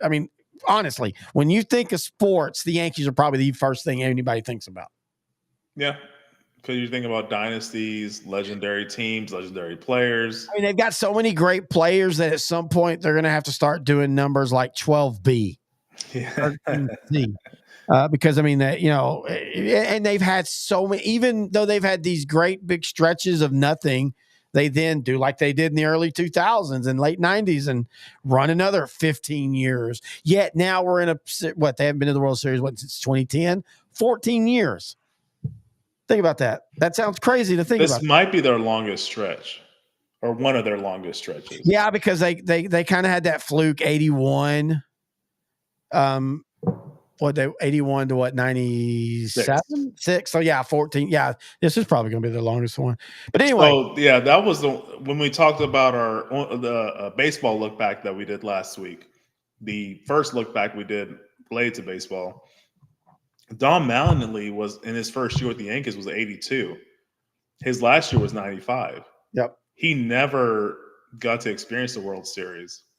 Or playoff. In 95 he did, but it was more of they were a wild card team. Yeah, that's right. And they lost to the Indians. Yep, that's right. But he was not an integral part of that team anymore. And so it kind of sucks for someone like him. So I'm trying to think of any good Yankee player right now that's never been to the World Series. There's a good number of them. Yeah, you're right. Again, it feels so weird to feel like it was that long ago. Hell, just even talking about the first Ranger 2 World Series. You're talking 13, 14 years ago. I still contend, at least for me, 1997 to 2008 baseball, that was some of the most we were just talking about that last week. Just the Yankees and the Red Sox were both finally consistently good at the same time. And I will still contend, even though I'm a Ranger fan and we now actually have the Rangers, we'll all talk about the 2011 collapse and you talk about the Toronto Blue Jays, the Joey Bautista, but Texas actually has a pretty good playoff history now. Like the Rangers, when they make the playoffs, tend to go pretty far. And so that's cool. But I will still contend, I don't know if there was ever a better playoffs than 04 Red Sox Yankees.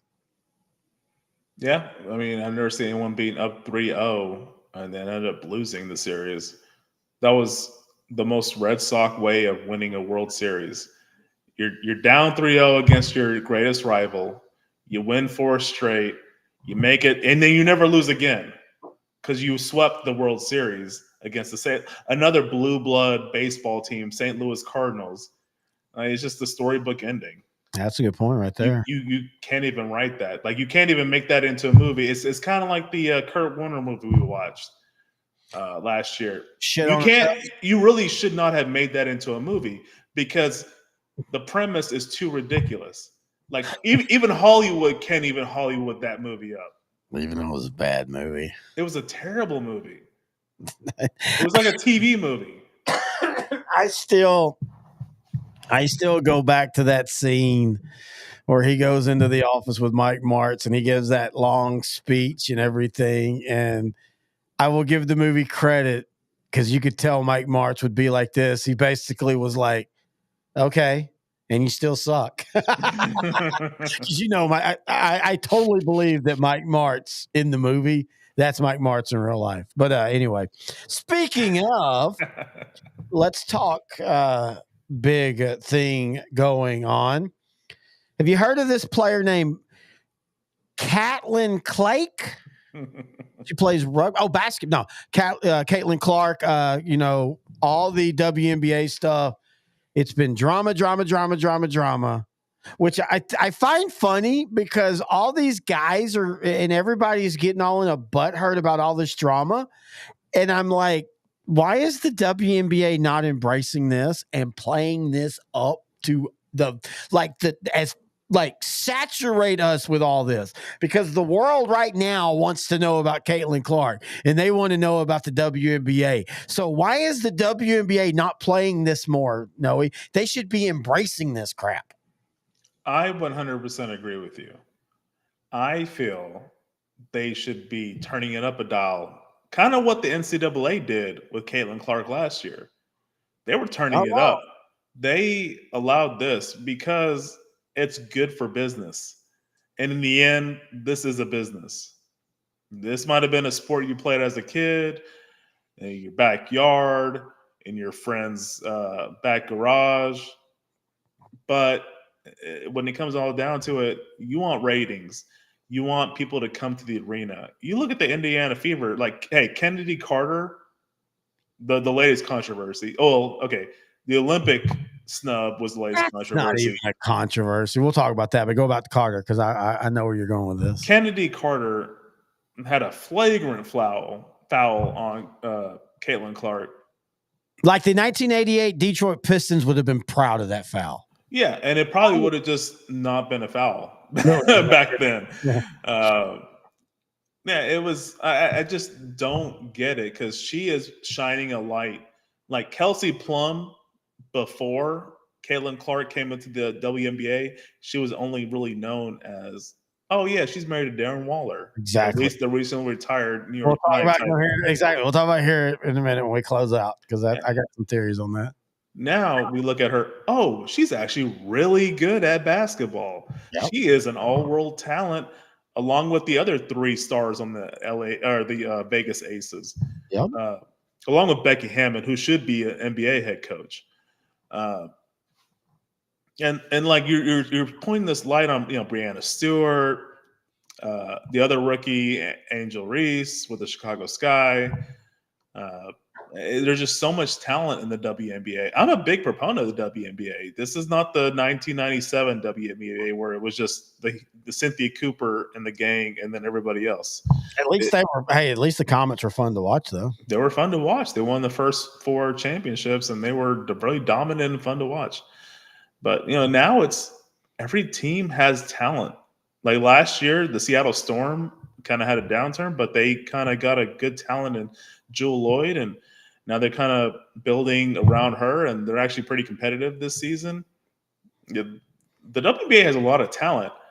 Let Caitlin Clark shine a light to that talent and just let the business grow. Don't become dependent on the NBA to subsidize you. You already, because of her, you got charter flights for every team, for every game. Just build off of that. Just let her try to keep building the game. She, even with this Kennedy Carter situation, She said she didn't even want an apology. She knows how the game is played. She's old school, kind of like I always compare her to Larry Bird. Oh yeah, I think that's the natural comparison, and fairly so. I know Maravich is the easier comparison just because of the high scoring volume, but to me, she's more like Larry Bird. I mean, just where they grew up is very similar. It would have made even more sense if she went to Boston because she's a devout Catholic. But does Boston have a team? No, They have a team. Dude, the Wings for Dallas, like they were supposed to be decent this year, and they're 3-7. Yeah, they were a top 4 or 5 team last year, and yeah, they're just off to a bad start. I'm not sure if they'll recover, but they have talent. So talent usually wins out eventually. So they'll definitely be in the wild card playoff mix come season end. So We'll see. But the other thing that you talked about was the Olympics. Look, if they'd have taken her, fine. If they wouldn't have, fine. Let's remember Christian Laettner was taken over Shaquille O'Neal, and he didn't really play. I don't think she was going to play. People need to understand Olympic basketball and women's, it ain't WNBA. Women's Olympic basketball is dominant. So like getting to even be on the roster and also other people need to remember they had an not open trial, but they had kind of like a training camp, but it was during the Final Four. Now, I kind of want to ask women's basketball, why? Like, why would you do that on the Final Four weekend? That seems kind of dumb in of itself. Like, do it 2 weeks later. Like, let these girls in basketball, even if you don't think they're going to make the team, at least let them experience how it works and everything. But anyway, point is, I don't care about the Olympic thing. She wasn't going to play anyway. I think we got to worry about, I know she broke a couple records, but they're kind of more like, And I know she's been okay. She hasn't been great. But whatever it is, the WNBA just needs to embrace it. Like, accept it, understand it, play it up. Just like the Semi-Pro. Watch that movie with Will Ferrell. It's freaking hilarious. But part of their rivalries were, hey, we got to do this because it looks good on TV. If you got to wrestle it for a little while, do it. Go WWE. Hell, give me Angel Reese doing mic work at halftime and Caitlin Clark running out. That would actually be kind of fun to watch. But they've got to understand you can want to be a valid sport, but if you don't play up the drama and get the people come watching, you're never going to be, as you say, nothing but the NBA subsidizing you. Yeah. They need to be an independent business. That would be real progress for the sport, for women in sports. Like I've been trying to follow the U.S. National Women's Soccer League the last few years. Yeah, you've been into it. It really wasn't until this year, though, because of someone like Trinity Rodman, Dennis Rodman's daughter, and then there's a Ethiopian Eritrean girl, Lily Johannes, who's killing it. She's only 16, 17 years old. She's really young, but she's a superstar. Yeah. I want women's sports to do well, especially like basketball and soccer. Just let them show their character. They don't need to be robots. Let them have personality. Let them have some finesse, some je ne sais quoi. Just let them have something. Like, let them have some freedom to be themselves. And people want that. It's just like public speaking. People get so nervous with public speaking. People want you to succeed inherently. Yeah. If I'm giving a speech to a group of people, I should never be nervous because they want me to succeed. Just let these women be who they are, show their talent, and the rest will be history. It has been kind of odd that so many people have gotten up in arms about this drama. Like, how dare they? Like, really? Like, I mean, that's what sports are, right? Like, we go back to, I think everybody has that comparison of Clark and Reese, Bird and John's Magic, yeah. And I think that's very apropos. And again, I go back to NBA leaned into that. Like, NBA leaned into that. rivalry back in the time when there wasn't social media and stuff. And so for the WNBA, yeah, I know you want to be valid, but you can be valid and still have drama. I mean, rivalries aren't just on the field. Like, what makes a rivalry great is, yeah, the games, but also the shit talking outside it. How they, you're going to see it when we record our, the Rivals show with Washington. The Washington Redskins in 75 or 6 put a wreath, a funeral wreath in the locker room of the Cowboys. That's the kind of shit that's what we talk about now. And so I think the WNBA is worried too much about being looked upon as a real sports league. Yeah, you're really not. I mean, neither is the USFL or Arena. Speaking of Arena, speaking of USFL, did you even know the season was over? Oh, the UFL? Yeah. No. Yeah, they did playoffs last week. The championship this week. Yeah. See? But it wasn't in Arlington, was it? No. Well, no, I don't mean the championship game. I mean the playoffs. I know. I just sucked this year. I know they suck. That's why I was messing. Well, up. Actually, they finished 3-7. I think. Wait. Wade Phillips is celebrating an XFL conference championship victory. Yeah, you know who's that coach? I had no idea. Really? Yeah, he's been there for like 3 years now. It's like his longest tenure. Yeah.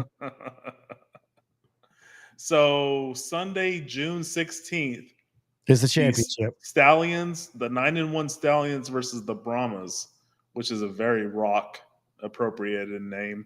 Wait, just Stallions and Brahmas in of themselves. That's funny. Yeah. Yeah, here's the thing from Texas Monthly. In the UFL, Wade Phillips has been anything but a lousy coach. I never thought he was a lousy head coach at all. He's Mr. Fix-It. Yeah, he's just Mr. Can't Sustain It.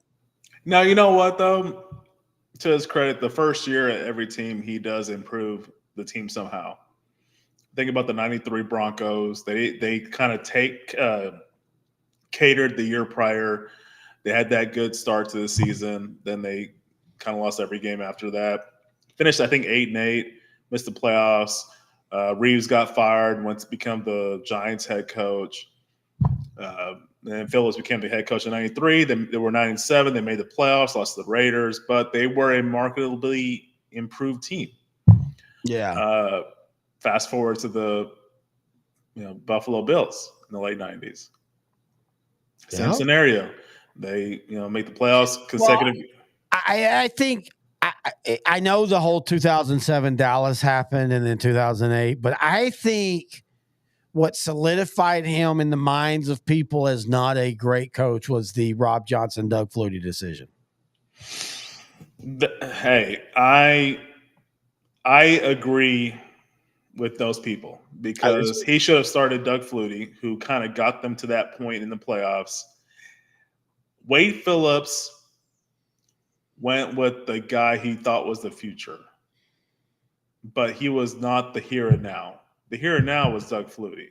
The future was Rob Johnson. And it kind of messed up the team success for that season, and it kind of messed up Rob Johnson's future success. Yeah, well, I mean, Rob Johnson admits he didn't he was all about just having fun and he didn't really care. So I don't know if you had that talented of a team. But think about fast forward a few years later. Let's say the Music City Miracle never happens and the Buffalo Bills go on a run and they actually make it to the Super Bowl. Which they could have. That was a really, I'm not saying they were as good as their Super Bowl teams, but that was not a bad Buffalo team by any stretch. The St. Louis Rams made the Super Bowl. It was not a strong year, is what I'm trying to say. The Tennessee Titans played the Rams. There was a changing of the guards in 1999.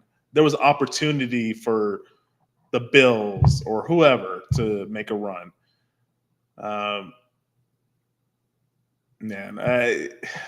What could have been? Because if the Bills had done that, they would have just built the team around Rob Johnson going forward. Drew Bledsoe, this is the part I'm trying to get at. He would not have been a Bill in 2002. 2 years later, he would not have been a Buffalo Bill because Rob Johnson would have been entrenched as a franchise quarterback, given a fat contract, given more talent around him. ownership would have just spent lavishly because, oh yeah, we won a Super Bowl, or we made it to the Super Bowl, we're back. Yeah. I don't know if I'm not saying you're wrong.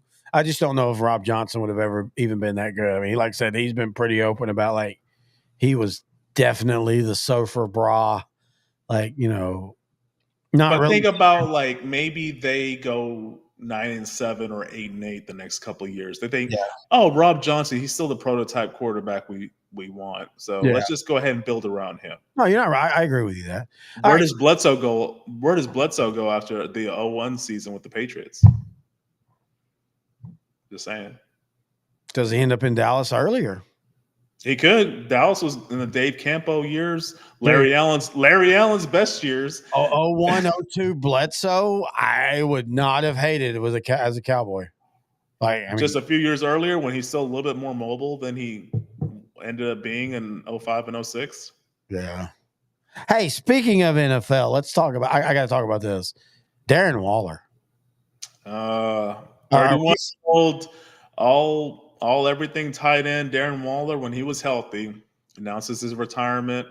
A few months removed from his divorce from Kelsey Plum, which we referenced as the Las Vegas Aces star player. Yeah. He has a music video out. I'm sure you've jammed out to it several times. That's terrible. And he's only 31. He had some substance abuse issues. He got clean. He seems like he's going through some mental health issues.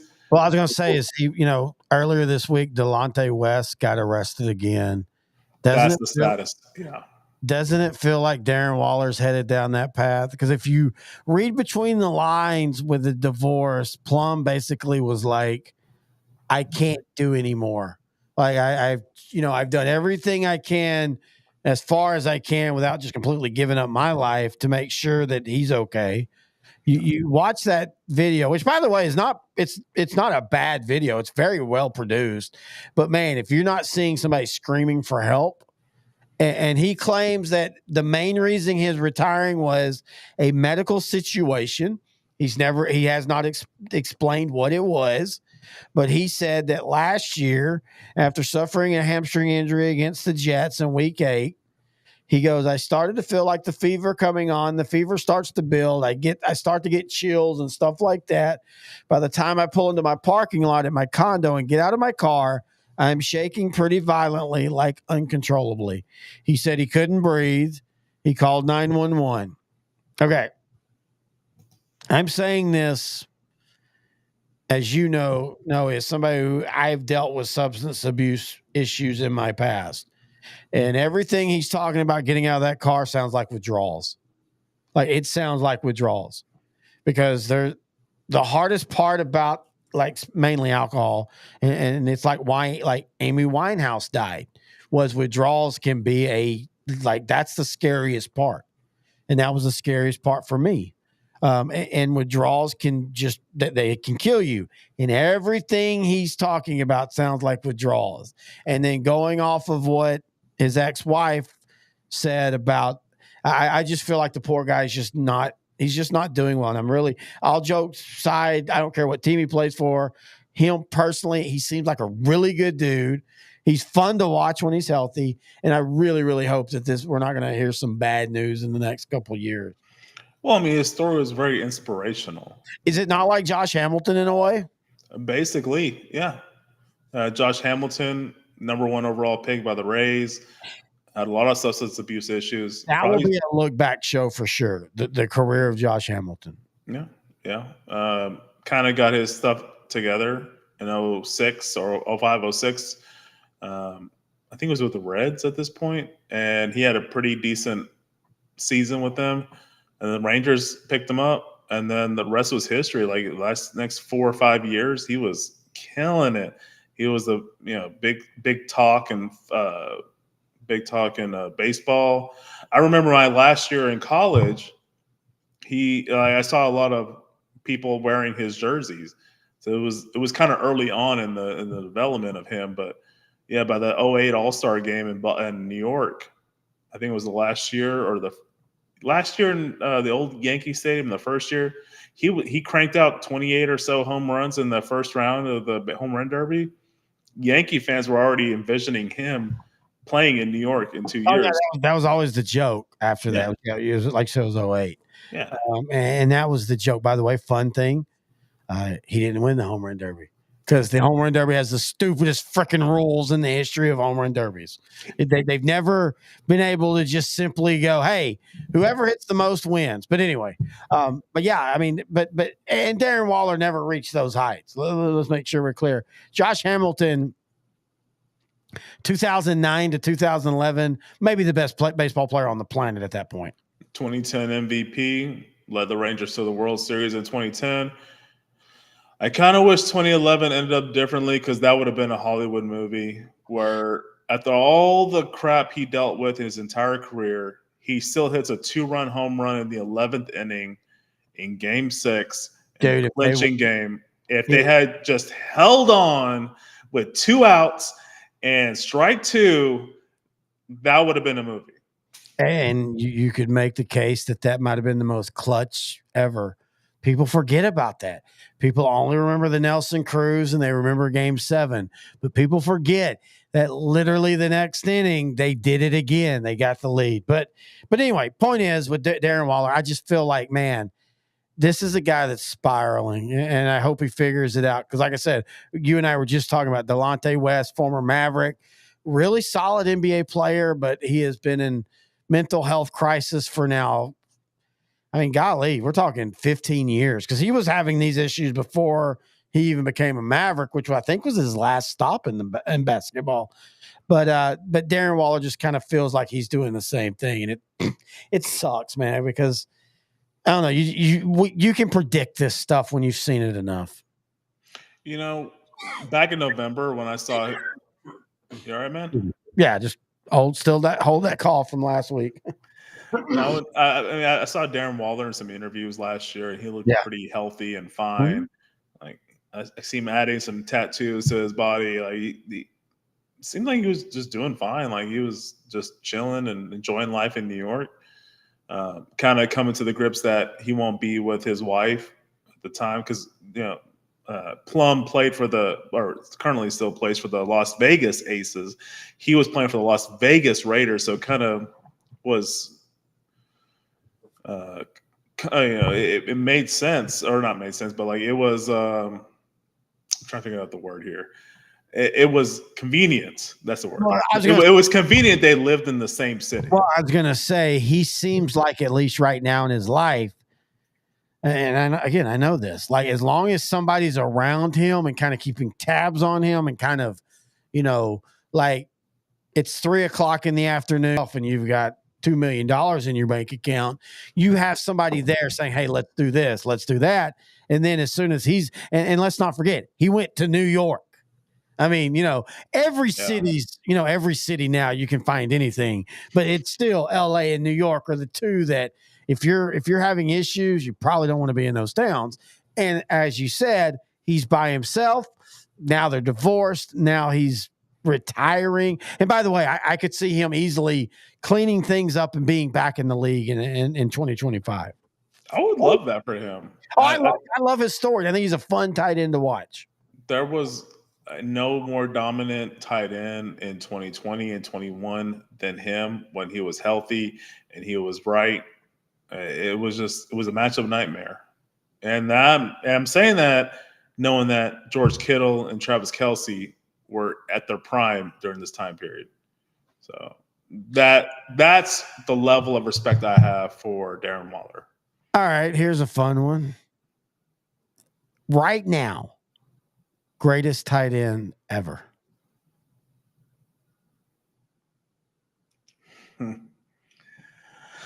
That is a good question to ask.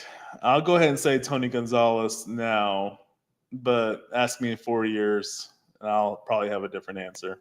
I feel most talented to play the game with results, all that, but also injuries hamstrung them is Gronk. Yes, Rob Gronkowski for sure. And mainstream people don't understand how football smart he was and how talented he really was. Yeah, and he wasn't as stupid as people. He had fun. That's not being stupid. I think for just being consistent, I hate to say this, and I know it sounds weird, but Jason Witten, give him credit. He rolled out of bed and he caught 80 passes a year. I think for being consistent and great, Travis Kelce. Yeah. I think people don't understand, yes, tight ends block and catch, blah, blah, blah. But that depends on the system.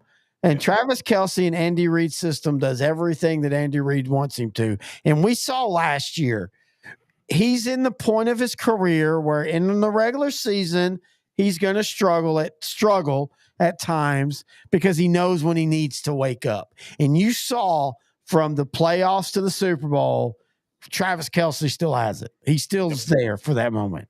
So that's where I don't think there's one. I like Tony Gonzalez, but I kind of always also kind of felt he kind of was just a stat machine because of the teams he played for, especially Atlanta. Yeah. And that's not a knock on him by any stretch, but I'm just saying and this is my knock with Witten, how impactful were you? Like, how good Dallas, like, without Jason Witten, would Dallas have lost anything? Well, for Tony Romo, Witten was his security blanket. Couldn't any tight end end up being that? I think Witten was great because he, for some reason, found a way to be wide open, given how unathletic he was, given how slow he was. But he had the high football IQ. He just knew how to get open. He'll be a first ballot Hall of Famer. I'm fully sure of that. Actually, I think next season he'll be eligible for his first. So you're not wrong, but I'm sorry. I got to do it this new way. But are you telling me Jason Witten's a first-time ballot, but DeMarcus Ware wasn't? He should have been a first ballot Hall of Famer. I don't think Jason Witten is either. I think he's in the second ballot, but I think they'll do the exact. I think the DeMarcus Ware, even though DeMarcus Ware won a Super Bowl, I think the DeMarcus Ware one was kind of a like, you were great, but man, it felt like Dallas left some things on the table. I think that happened with Witten as well. Which sucks because, like, to me, that sucks. That's a terrible reason. And I like Jason Witten. I don't want to make it sound like I don't like Jason Witten, but I've always said like the thing I got so frustrated with was Jason Witten would commit a penalty, and if you watch the Cowboys, that happened with not every day, but it happened consistently. But then the broadcast would be like, "Well, that's really weird. Jason Witten usually doesn't get penalties." Yeah, he did. Same thing with DeMarcus Ware. Oh, wow, DeMarcus Ware's offside. That doesn't happen. And then you go look at the stats, and like DeMarcus Ware literally led the league 5 years, which is fine. But I'm just saying, I just feel like Jason Witten gets the benefit of the broadcasters loving him for whatever reason. And then other tight ends who were just as good doesn't get the same type of coverage. Look, I know you have a big old love affair for Algie Crumpler. Just come out the closet and go ahead and say it. Algie, call me. No, I actually, you know what it comes down to? I think Jay Novacek should be a Hall of Fame tight end. I think Jay Novacek should be in the Hall of Fame. That is a good point, but he had such a short time of dominance. But so did Sandy Koufax. But he was so dominant. Jay Novacek in 1991 to 1996, there was no other tight end you wanted catching the ball other than maybe Keith Jackson. And Keith Jackson, his problem was he just didn't end up on the right teams until it was too late in his career. I think just pure physicality, Keith Jackson's the most talented tight end we've seen. You could go back to college for that because he played at Oklahoma. 7 catches, 500 yards. What a crazy decision he made after being recruited in high school. Why would you go to Oklahoma when they're just going to run the ball every play? Because you got to remember, even then, tight ends were not like, even in high school, it wasn't like you had a high school tight end catching 1,400 yards of football. It was still blocked. And honestly, this sounds crazy. At Oklahoma, he knew he was going to get 4 or 5 chances a game with the play action pull out, and he's wide open. But yeah, just anyway, I it's nothing against Witten. I just feel like Jay Novacek gets really lost in that discussion. And you're right, maybe not as long as career, but man, it kind of goes back to maybe I'm a little frustrated. Like every Steeler that pooped on the field in the Super Bowl era got in. Yet when you look at the 90s Cowboys, yeah, the obvious ones, Aikman, turning back to Larry Allen, Emmett, Irvin, Charles Haley. But like, why is Ken Norton Jr. not a Hall of Famer? Like Ken Norton Jr., I don't give a shit if you get 4 All Pros. There is not a linebacker you didn't want on your weak side between 1991 and 1998 in the NFL. Ken Norton Jr. was a beast for Dallas and for San Francisco. He should be in the Hall of Fame. Won 3 straight Super Bowls. Darren Woodson should be in the Hall of Fame. He would have been the only player from the 92 draft in the Hall of Fame. And I really thought he was going to make it this season. I think Darren will get in. I think so. Woodson has a lot. Again, Woodson's just the numbers game. And sadly, they might have to back off a few years. That's how Drew was. Drew Pearson was a finalist a couple times in the 90s, and then but he will eventually get in. Again, we go back to the opponents.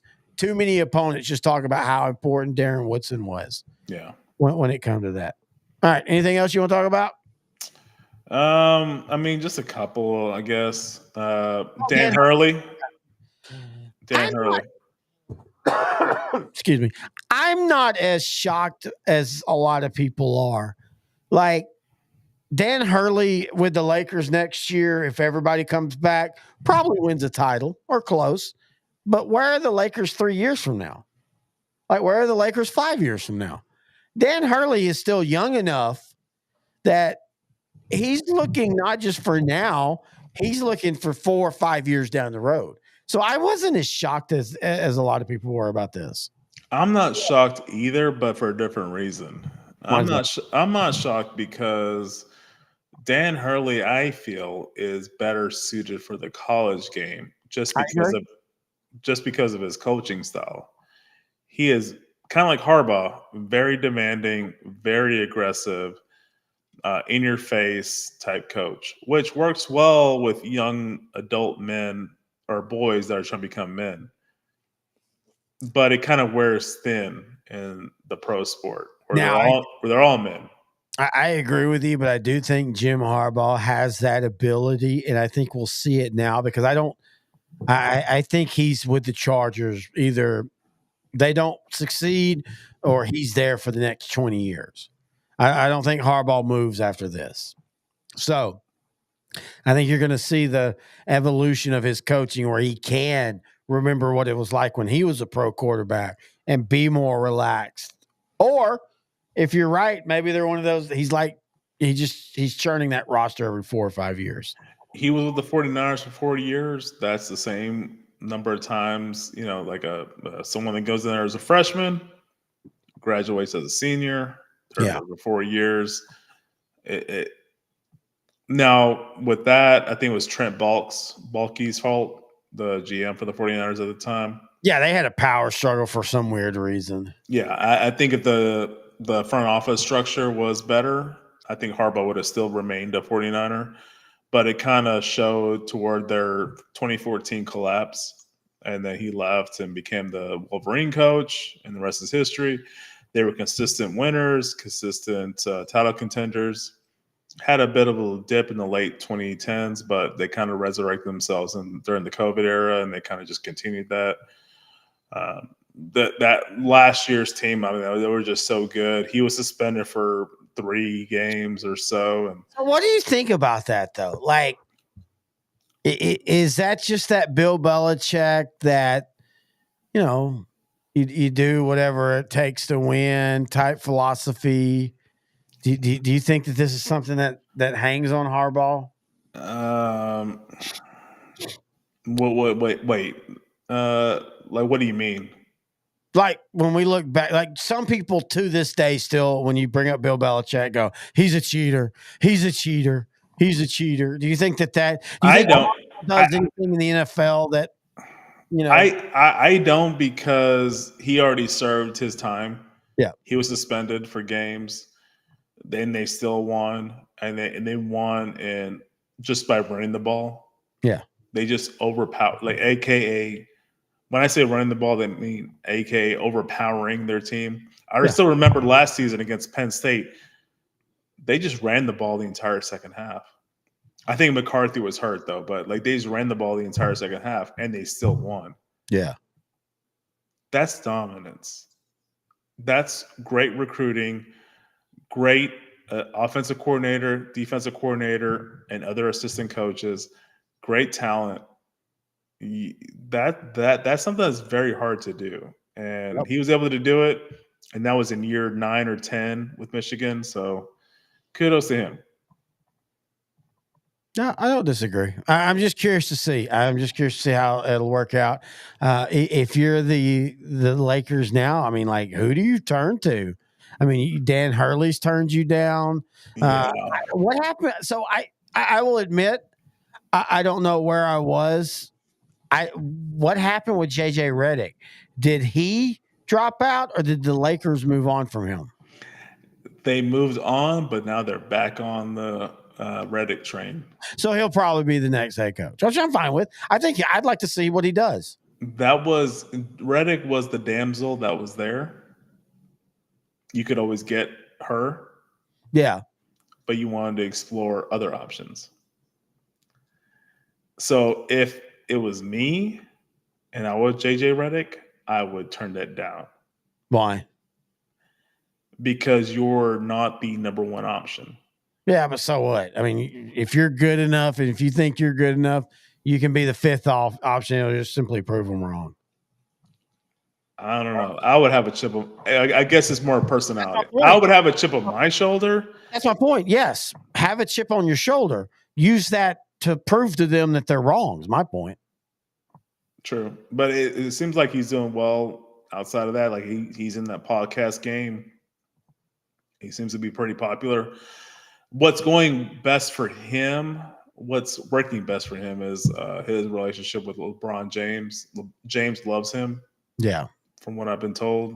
And if he's going to remain a Laker, you want to make LeBron happy. And I think JJ Redick as head coach would have made him happy. Why they had to go the Dan Hurley route, who doesn't really mesh well with what LeBron James wants to do. Yeah, that is beyond me. That was I mean, they were going to commit 6 years to Hurley for $70 million for a pairing with LeBron. I mean, LeBron James is not going to last 6 years, but LeBron didn't work well with Mike Brown. Even though they had a success, they never won a championship. LeBron needs a guy like Frank Vogel. LeBron needs a guy like... He's already went through Vogel. And he won a championship with Vogel. This is one of those I will fully admit. I don't know how much all that really is true. Like, we don't know like how much LeBron likes, dislikes, whatever. Yeah. I do know he likes JJ Redick. By the way, you do know what was JJ Redick's last team, right? No. The Dallas Mavericks. I had no idea it was a Maverick. I didn't either. He played in 2021 for 13 games, averaged 11 points. I had no idea. You kind of remember now, though, the whole bringing him out of retirement thing, like, because that was when they thought that they were, like about to be a playoff team. But anyway, I never understood the Dan Hurley period. College basketball, pro basketball, that's one of those sports that the difference between the two is so vast. Same thing with college baseball. You never hear of a college baseball head coach, and it is funny how we call them head coaches in college, but you never hear of a college head coach in baseball going over to manage in the major leagues and be successful, because it's completely two different sports. I feel the same way with college basketball and pro basketball. I didn't understand the Dan Hurley thing. I think they're just trying to make a splash. And Dallas addressed it. They locked down Jason Kidd. There was somebody else that did the same thing. I can't remember who it was. Somebody else locked down somebody else because of it. So the Lakers, they might get lucky and pull one out their ass, but all of a sudden the Lakers are they're in a weird state right now. That's why I think LeBron's not on the team next year. Yeah, I don't think he is. I really think if it's a perfect world, he's going to follow his son, Bronny James, and go wherever he goes. I think Bronny goes back college. I still think Bronny goes back college one more year, mainly because, and let's be fair, I think people forget the whole cardiac thing, and so they're like, "Oh, well, he had a shitty college season," but what he did at the NBA Combine, in my opinion, at least showed there's something there. You can work with that. So I can see him going, of course, the USC head coach. Where did he go? Oh, he went to LSU? SMU. SMU. Sorry. Where is the player that LeBron has said he regrets now not playing more with? Where's he at? Dallas, Kyrie. Oh, yeah, Kyrie. Yeah. So I could easily see Bronny going to SMU, LeBron going to Dallas, and then the next year, Dallas getting Bronny. Oh, you think it's a 2-year plan? Okay. Oh yeah, I think LeBron plays 4 to 5 more years if he's having fun. I didn't even think that it was an option because it seemed like Bronny was going to be elevated to the number 1 player available only because of his dad. I don't think I think that's. I mean, you know what? Shit, a Charlotte or somebody like that could throw that out, and that wouldn't be a bad idea. You get LeBron, because I know people have opinions about LeBron, but if you put LeBron on a bad team, how is that any worse than Jordan on the Wizards? Hey, and the Bobcats, they got LaMelo Ball. If he's healthy, great player. They got Brandon Miller, that a star for Alabama. Oh God, I forgot about him. Yeah, and then if you add Bronny and the LeBron, that's a playoff team easy, especially in the Eastern Conference. No, I totally agree with that. All right, man. You have anything else you want to talk about? Man, I've been going through our chats just to see if there's anything else to talk about. I know you're big on Pat Riley becoming the Lakers head coach. Just saying, that would be kind of funny. That would be kind of funny. But yeah. Hey, have you watched the Clippers show? With I haven't yet, no. Oh my God. So it's good. Yeah. So as you know, last week, and I apologize for not having a live happy hour. Last week I was sick. And so I like to wait till the shows have completely finished, but I didn't have anything else to watch. I watched that. Holy crap. It is so freaking good. Ed O'Neill. My favorite show is Married with Children. Yes. And it's so weird. Like my 2 closest friends in life, both of y'all like that show. But I thought John C. Reilly as Jerry Buss for the Lakers was the perfect casting. No. Ed O'Neill as the Clippers just absolutely blows out of the water. So I just want to say, check that out. Okay. Anyway.